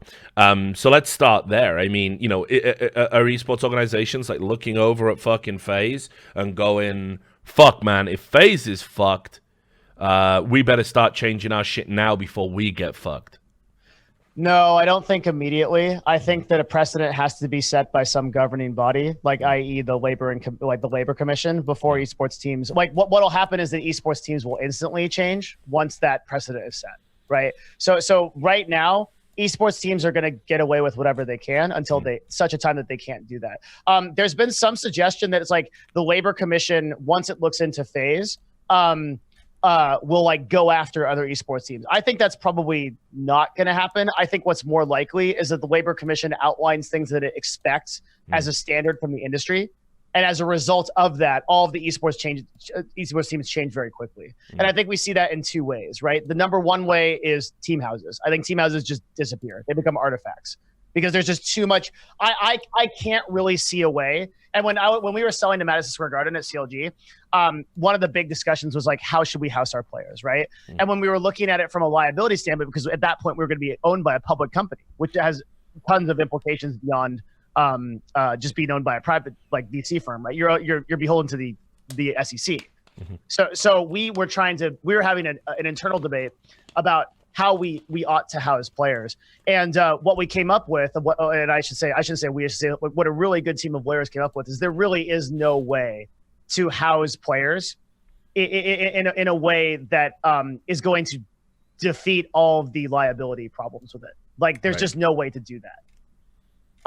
It might be economic, and it might even be better for the competitive nature, though there's some debate to that too. But the way that esports is going to move is to everybody having apartments and living off premises and then having like these training facilities. You're already seeing that happen in most of the major. Complexity doing it as part of the Dallas Cowboys thing. CLG itself did it. Yeah. There was the IMG Academy had an esports division for a while that some teams were going to use. Yep. Yeah. So I think what happens is that what the most likely outcome, I think, of this, and again, like, I think we have to like remember, like, when we're dealing with the government, there are some just epic level time scales, right? They just don't operate in the same scale that we do. It may take them 4 or 5 years to come to a declaration on this, but when they do, I think they set a standard that goes forward, and like, just team houses become a thing of the past. You just can't run them without liability. Yeah. And that means like cooks and chefs and all of those jobs and everything that evaporates. And then I think secondarily, the contracts change. The ruling that we really want to see is the ruling on exclusivity. Right. And that, I think, more than anything, changes the landscape of esports, because right now the player expectation of playing with a team is, if I'm an esports owner, you can't come to me as a player and say, hey, I'm going to go play for TL. But if California rules that it's employment and it's at will, that it's very possible that a player could come to you, say, hey, I'm going to join TL, and then just leave and quit. And like that's a total, and because particularly now, what's preventing that in sports is all the unions and all of the classification as athletes, but that doesn't exist for esports. So if esports players are actually just regarded as employees, oh my God, it changes everything. Well, yeah, I mean, all those buyouts that people rely on, which, I have mixed feelings about it, because I'm like you. I think players, where possible, should certainly be honoring contracts.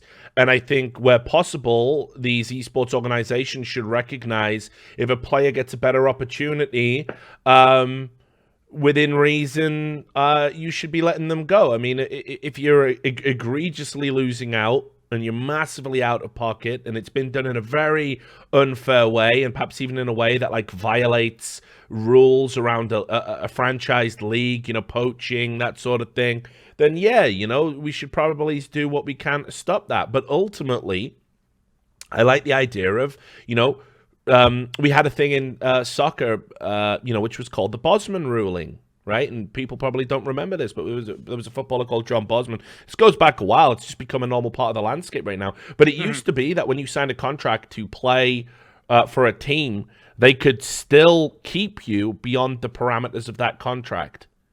So those are also those same clauses are in esports right now. Yeah, right? Yeah. So even though your time had expired until you went somewhere else, you were still beholden to the people that had paid you a salary, that were obligated to do, and you could stay. So there was a player who was like, well, that's fucking bullshit. When a contract ends, we should be allowed to move for free to any soccer team we want. We should be negotiating our own contracts. And it went through the European courts, and they ruled in favor of Jean-Marc Bosman, and it became the Bosman ruling. It's why we have, soccer players sign for 3 years for a team. They do 3 years, and then they go and they sign a contract with somebody else, and the team they play for gets nothing because I'm not under contract with you. I see. Okay. And well, so right now, the way that it manifests in esports is there's like a free agency period, and there's this kind of weird fight that happens, right? Where it's the esports team tries to get the player to sign before they go to free agency because of that problem, right? It's like if the esports player goes to free agency, there is no trade value, there is nothing, right? So I think the most ideal circumstance for we're talking about, like, if a player just doesn't want to be a member of that team anymore. The best thing that I think for both the esports team and the player is to contact the team they want to be a part of and agree to some kind of trade value. Yeah. Right. Yeah. But that all evaporates if players are ruled as employees and it's at will. Yes. There's none of that. It would also as well. Yeah, and it would also,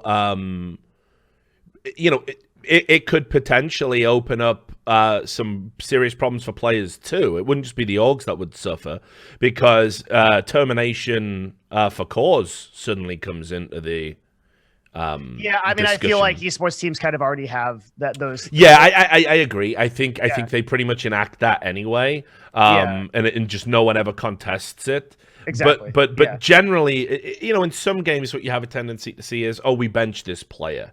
We benched them. We don't want them to be part of the organization anymore, but we don't want to cut them loose because we can sell them for a pretty penny somewhere down the line. So they're benched. They're a streamer. Whatever language there is. But now they wouldn't even have to do that if an employer. If they had cause, which could be deemed by any violation of a contract, could be deemed cause by is any. So easy to find. Oh, totally. I mean. It's very, very easy to find. It could be a tweet from fucking 7 years ago, that you made before you were even a competitive esports player.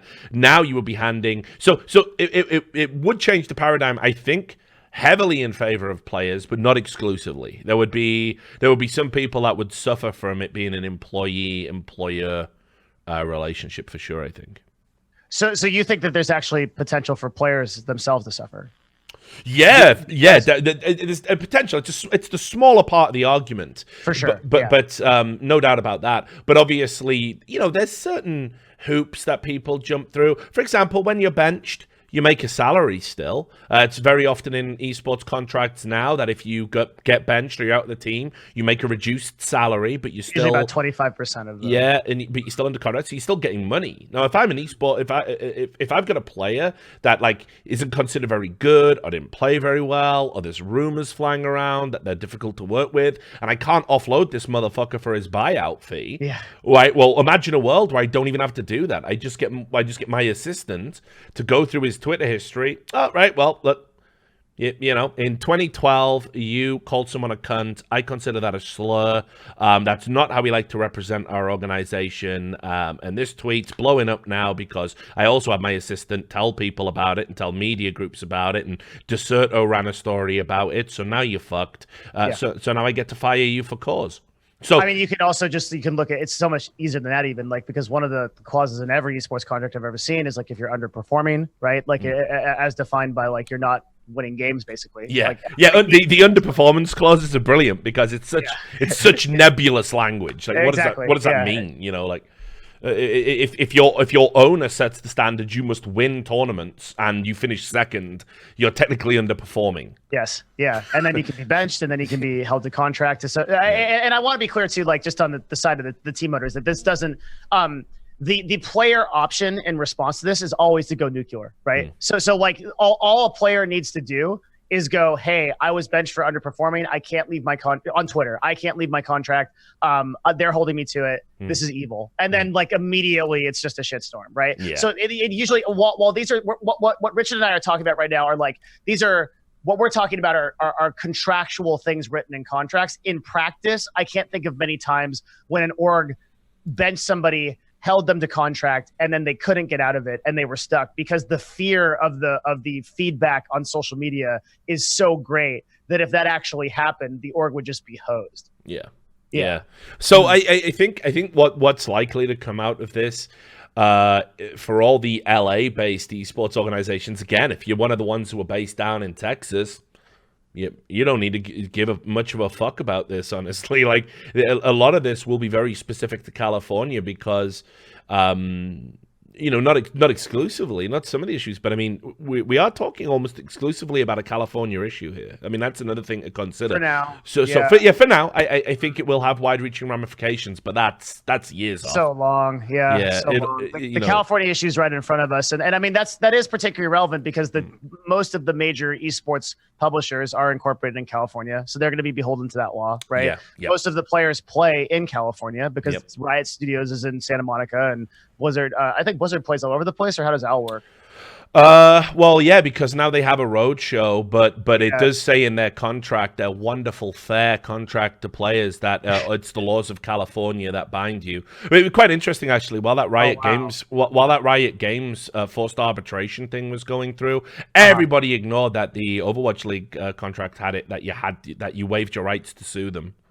Interesting. Yeah, nobody brought it back. That wasn't a bigger deal, too. The forced arbitration thing. Nah, I think normal clause in employment contracts. So. Yeah, and I hate it. Again, as somebody that's worked with ACAS, they're called in the UK. Yeah. They're in general. That every esports contract has that shit too, right? Yeah. I've seen it. The ones that I've seen are jams arbitrated. Yeah, I've seen it. I've seen it quite a lot. But my gut feeling is I honestly don't think it would be enforceable. I just don't. I just can't see it. I think for an esports organization, especially, you're gonna tell me that I go to an event, you put me in harm's way, harm's incurred. Because even the LCS contract had it where it was something ridiculous, where if you were killed. It literally had a clause about if you were killed. So if you were playing for LCS and a light lands on your head, one of the light fittings, a loose light fitting, complete negligence, it crushes your skull and you die. You couldn't get more than $50,000 out of Riot. Jesus. Okay. So they even had a clause in case of death in the LCS contract. Oh my god! Classic Riot Games. I love that stream you did where you were talking about when you went to the fucking campus grounds and the guy who designed the Draven axe and everything. Brilliant. Oh god, yeah, Brilliant. the okay. Yeah. I kind of I have a lot of stories about Riot, and I have to be careful because when I tell a story about Riot, because I'm not normally a big broadcaster, right? I normally have 100 viewers in here that are just sitting around, and then occasionally someone clips something on live stream, Phil, and that was one of those things where it's I was telling a story about Riot that I thought that no one would ever say anything about, and I was oh shit, this has 250K views, oh my god. Yeah, no, it was because I've been saying it for ages, the inefficiency and how their structure works and everything is just insane. Did you ever hear the one that I told you? I told this story about having 11 player managers in the LCS. We had this. Go on, tell me. I love stuff about Riot. It's like my crack. So okay, you got to do it to me now. Okay, so this is a quick story. So do you remember when LCS players were they used to be driven? We used to have a van that would pick us up. Yeah. To take us to the LCS. And then eventually Riot was well, you got to have your own van. So there used to be, if you guys can imagine it, there's a Santa Monica studio where people play in the LCS. And the team houses are all over the place. And CLG's house was in Arcadia, which is in Pasadena. Yep. It's a hell of a long way away. Sometimes we would commute 3 hours to get to and from the LCS. It was because it's LA traffic is bananas. So it used to be that they would contract these old Russian guys to drive these curious white vans that they would pick us up.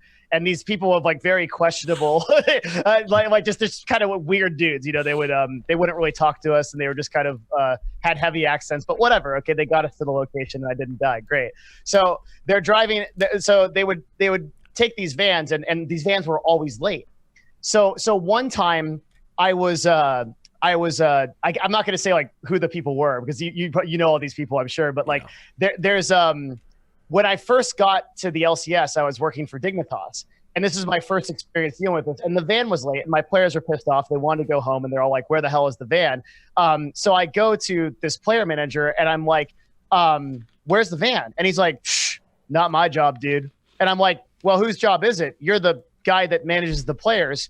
And he's like, "I don't know. Let me get a guy." So he goes in and gets a guy. Another guy comes in and I'm like, "Where's the van?" He's like, "Oh, I heard someone else knows about the van. Let me get this person." Get the girl. The girl comes in. We're at 3 people. But that person is like, "I don't know. I don't know where the vans are. Let me call someone." Wait 5 minutes. Somebody comes down from across the street at Riot. Now we're at 4 people. Now Richard, this is no word of a lie. We get up to 11 people, and no one knows where the fucking van is. There's no ownership of who has the van. Oh my! And I'm like, God. This is so simple. And then finally, so you've got 11 people in the break room that are arguing about where the van is until the guy actually just shows up. He just shows up, right? And I coined a phrase from this called the Riot broken washing machine. Yeah. Because what it is you throw the dirty laundry in, and it just rolls around and it comes out dirty again. It looks like something's happening, but nothing's happening. Yeah, this was the common thing I heard over there all the time. Just nobody even understood. To use the analogy I would use, if you've seen Apocalypse Now, I don't know if you know that bit where Martin Sheen's getting close to meeting up with fucking Kurtz, right? And there's a guy just out there, get some, and he's firing his fucking machine gun, and Martin Sheen goes to him who's in charge here? And the guy turns around and goes, "It ain't you." Yeah, that's Riot Games. That's Riot Games. Yeah, and it's the whole organization is set up as this horizontal management culture. It's dude, we don't have owners, dude. The pyramid, man. We got to break the pyramid. Screw the sea level. It's having some ownership in an organization is a good thing. You have to have some responsibility. And when it's you have 11 people that are in a totally horizontal organization and nobody has any agency or owns anything, nobody knows what's going on because they just assume someone else is doing it. Yeah, honestly, it's just an absolute. Clusterfuck all the time. And that's how we had 4,000 employees, right? At one time, Riot had 4,000 employees for one fucking game. Yeah, well, there was this other thing as well. Like, what was, and you know, I was told this by like multiple people who've like subsequently left Riot Games, and like they're free from the cult like hypnosis that was going on over there at that time. Yeah, right. Yeah. They were basically saying the reason that they kept employing people was they were looking for like to find everybody in esports who had like a cultural fit, and they would even employ people that they didn't have like any clear outline. They would advertise a job, and then instead of hiring one person for that job, they'd hire like 3 or 4 people, and then it would be well, you know, and they were doing this to bring as many people into the Riot Games fold, because what they wanted to do was basically like assimilate and expand, you know, like the fucking Borg or whatever, and that was their entire plan. And this is why a lot of the interviews, because I don't know, did you work at Riot? No, I didn't work at Riot. Yeah, you just worked with them I just worked with them very closely for 3 years. Yeah, like just. Did you ever interview over there? Did you ever do an interview? Yeah.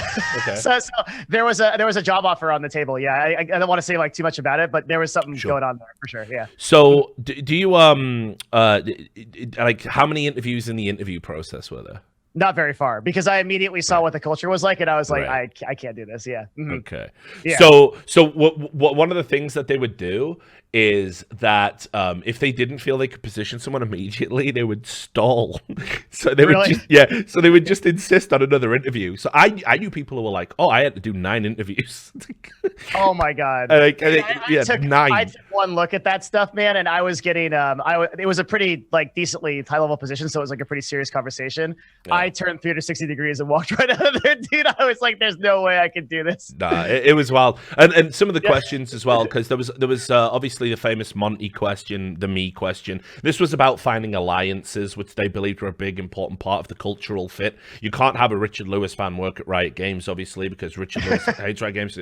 So they would throw questions in, but they would come in and ask these like ridiculous questions. I mean, it just shows like tech bro bullshit knows no limits. Like questions like, if you were a brick in a wall, what brick would you be and why? What the fuck, like. You know what I mean? Yeah, how many golf balls fit in a bus type questions, like that kind of thing. Yeah. That was actually a question from somebody that interviewed over there.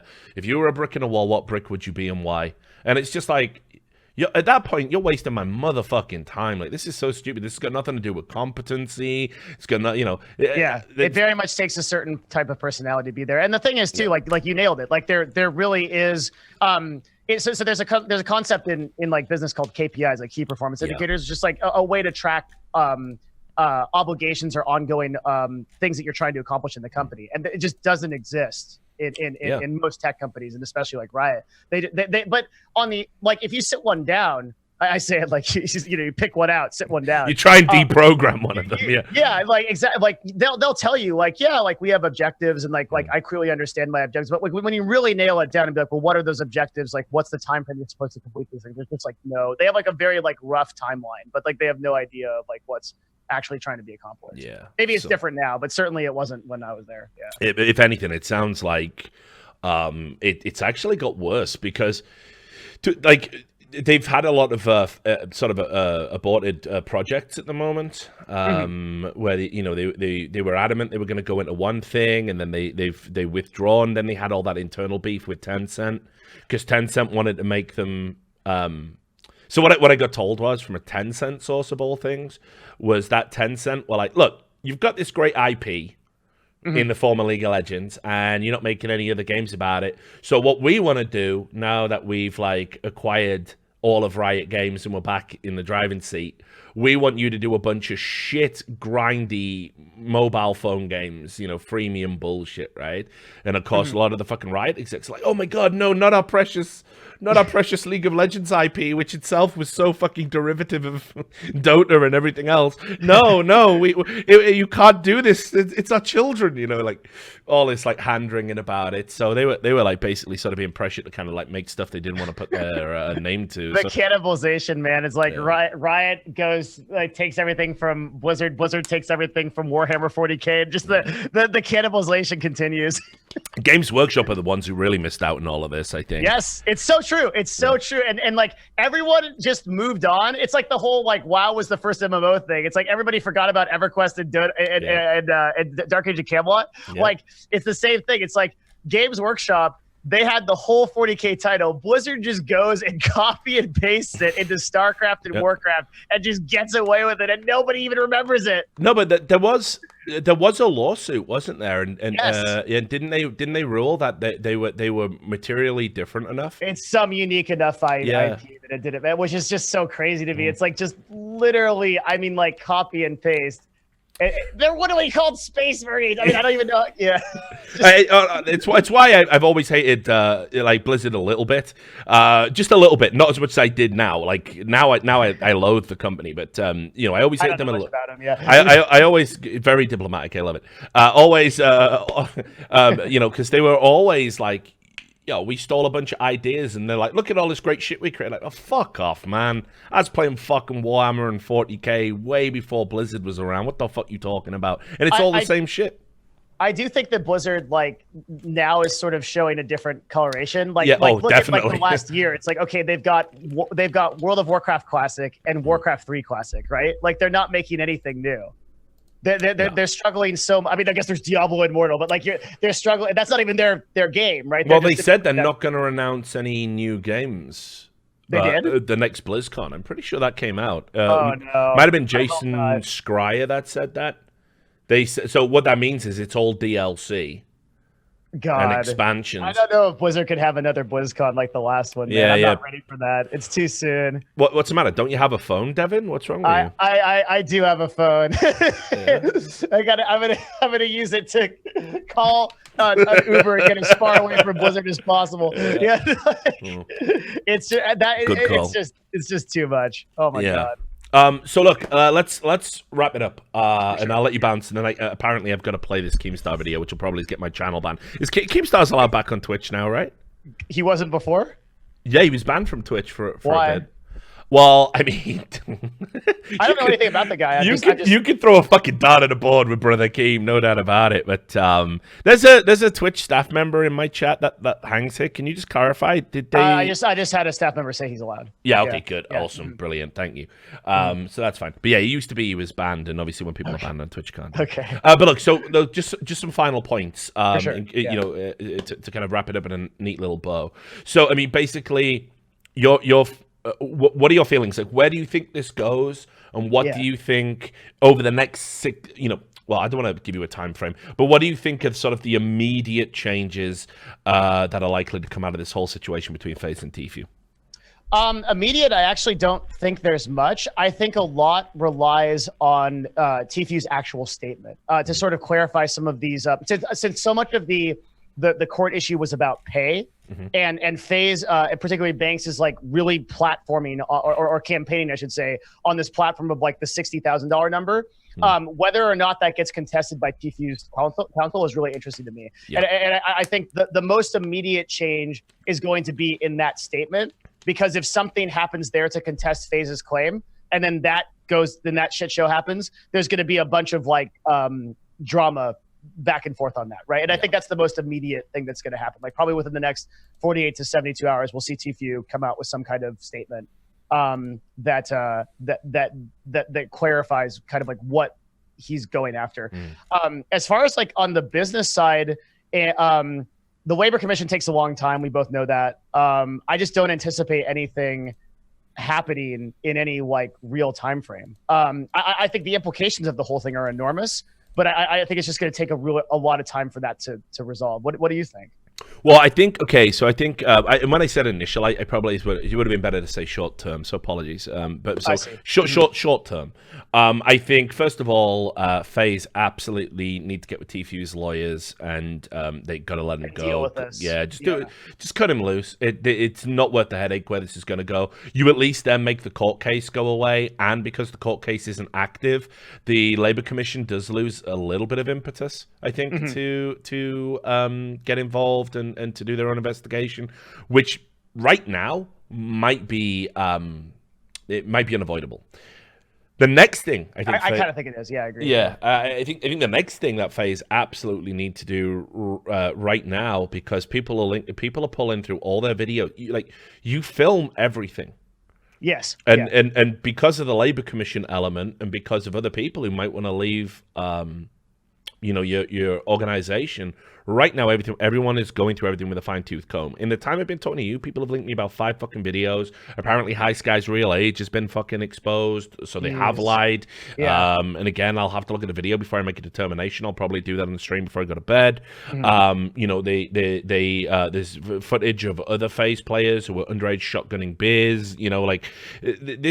This becomes an unbelievable nightmare, because this is the stuff that's all going to get pulled if a Labor Commission investigation does get enacted. And so I think, honestly, I think FaZe need to really scale back on this wholesale approach to content creation, and I think we will see them do it. I think FaZe will really.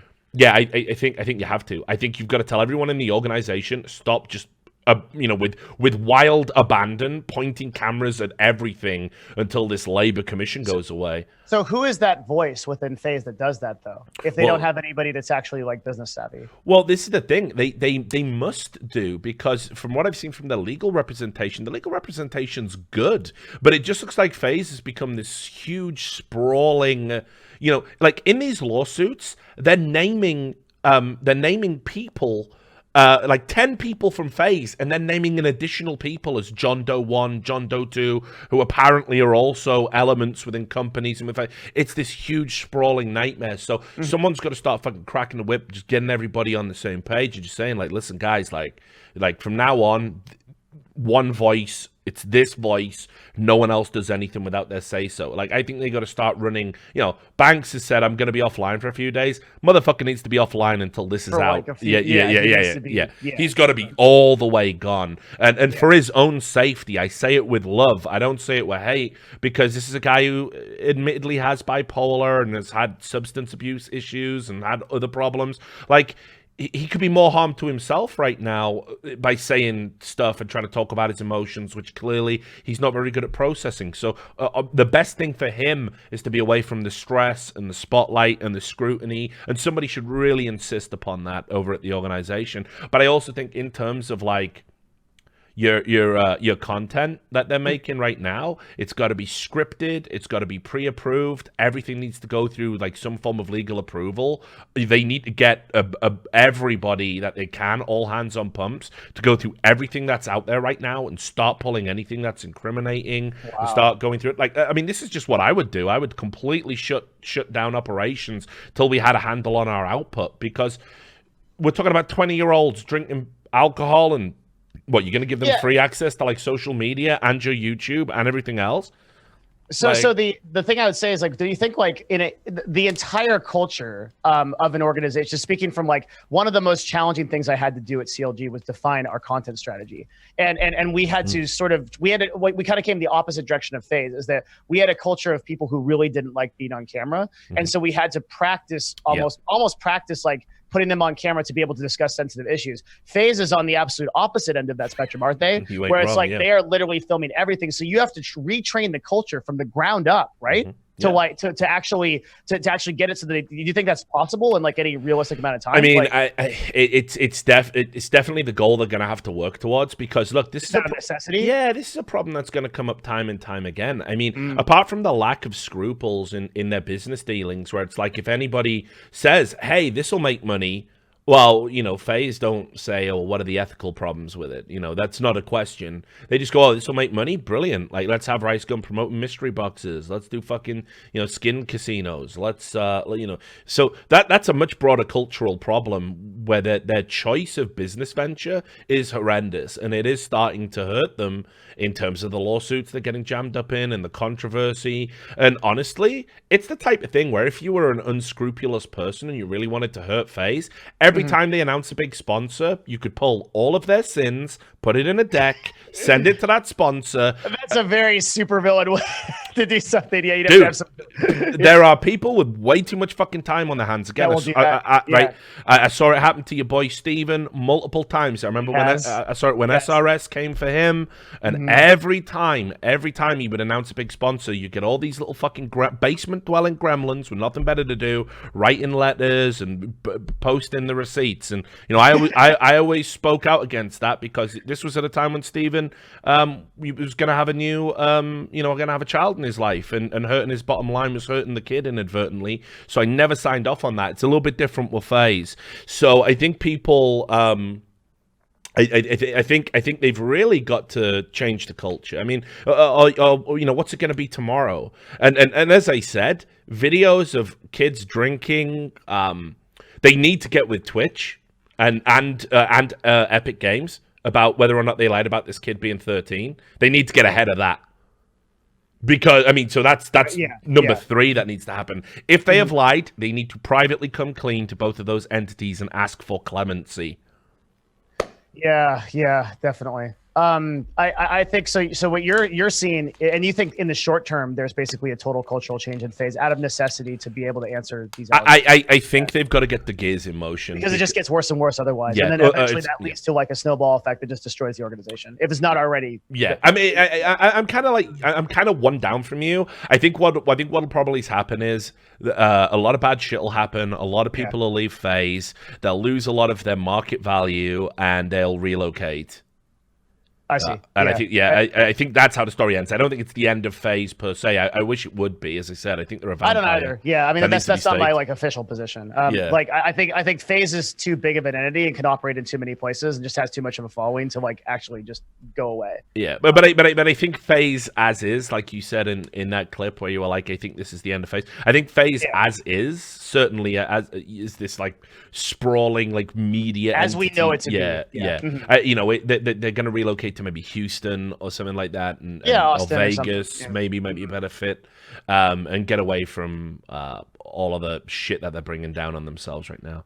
So I think that's all the immediate stuff, and of course, we're gonna get Tfue. He's gonna get a lot of shit in the short term. I think no doubt about it. But I think eventually, wherever he lands or whatever he decides to do next, I think there is if he's got good people around him, and it sounds from what Banks was saying in his video, he does. He has a team. He has his father's involved in the decisions. He has legal team. I think what happens is, if he's smart, he's going to sit down with a very respected, journalist or publication, and he's going to explain why he did it. And how it wasn't just about getting him out of a contract and say, like, this isn't just about me. It's something bigger. I'm not trying to make myself out to be a hero, but the contract wasn't fair. What was going on wasn't fair. And I wanted to speak out because, I want to have my time and I want to achieve as much as I can. And I hope the fans can understand that. So you'll see that spin come out. And because... Oh, absolutely. And I think Tfue comes out way ahead in the long term. Totally. Yeah. Because by going second and having yes, exactly. Totally. And not only going second, but just taking the higher road. Like I think he's not going to come out with like a yo bro homie video, right? He's going to come out with like a very professional statement that's created, that's supported by a team, and it's just going to steamroll like this very emotional response from Banks. Mm-hmm. Yeah, exactly. And I think even if it's clear he's reading from a fucking script, essentially, it doesn't matter. He, in the game of chess right now, like he'd have to go a long way to fuck up and get checkmated by FaZe. Yeah, like, he's several pieces ahead. Yeah, unbelievably. So, and it's funny how far ahead you get in one of these situations just by not talking, isn't it? Yeah, exactly. I mean, there was a lot of. One of the things I learned from the great Robert Olin before he went crazy and left. Was and I miss him dearly, but he always told me that sometimes the best way to kill something is with silence. Mm-hmm. And it's a important lesson to learn, to know when to go on the offensive and have your social media working overdrive and to do the PR offensive, and when to just never give anything the oxygen it needs to thrive. And the famous quote, man, argue with a fool and they drag you down to their level and beat you with experience. Exactly. Yeah. If you wrestle with pigs, you're both covered in shit, but the pig likes it. Well said. Yeah. I was figuring you had one of those on the at Hipfire. Yeah, British idioms. We're full of them, you know. So look, man, great to talk. I feel like we could do this again sometime, like just talking about some other stuff. Yeah, honestly, it's great to get you on. I'm glad we finally got to talk, and I think your insight's been super valuable for anyone following the story. And look, I totally agree with you. I think it's a bit depressing to see people like not able to extricate themselves from the drama and break away from that being the focus. I think that speaks a little bit to our industry and kind of how young it is. And that's why it's important, like guys like you are out there streaming. You know, I mean, it's a humbling experience, right? Like me and you, the last 2 nights, we streamed to thousands of people spread across both of us. It's crazy. Yeah, breaking down legal complaints on Twitch. So and people watched it. Yeah. And I'm used to playing Magic the Gathering for like 80 people, you know, and I just kind of, and then people are like, "Hey, what do you think about Twitch TV?" And I'm like, "This, you know, like this is a completely." I mean, I think you've been in the spotlight a lot, you know, and I've kind of always good and bad reasons. Yeah, but I want to pay homage to you, man. Like the time you're taking to bring this issue outside of the drama and to bring this into its actual light. As for what it is, which is a serious set of allegations, a business and issue and an esports issue as a whole. I really appreciate that. And I wish there were more people on Twitch that were doing that. Well, you know, sometimes I'm too thorough for my own good and too involved for my own good. But it's like I've always said it, the qualities that make me an asshole are what make me suited to do this. I would agree. Yeah, because it's like when I get hold of something and I just don't let go, even if it's to the point of absurdity, the point where I'm like, you know, crushing my own jaw by biting down so hard, right? But it's just, I know you need to do it to do this job, so it is what it is. But look, man, I'll let you get back. Are you going to be turning your stream on? Because I can add you to my host list in case I turn off. Sure. Yeah. I've been live this on the stream too. Cool. For this Great. discussion. I'll add you to my host list because I think your fucking stream's a very important one in our landscape. And again, just thanks a lot for your time, buddy. And again, let's get together in a few weeks because I'm sure there'll be even more fucking Fallout for us to talk about. Let's do a follow-up. The gift that keeps giving. If there's any way I can ever provide value to you, man, I'm one DM away. I'd love to impact it. I really appreciate what you're doing. No. Hey, thanks a lot, buddy. Nice of you to say so. You enjoy the rest of your stream. You too, sir. Take care. All right, so there you have it, guys. That was the wonderful Devin Nash, known as my Elixir, if you go back some distance.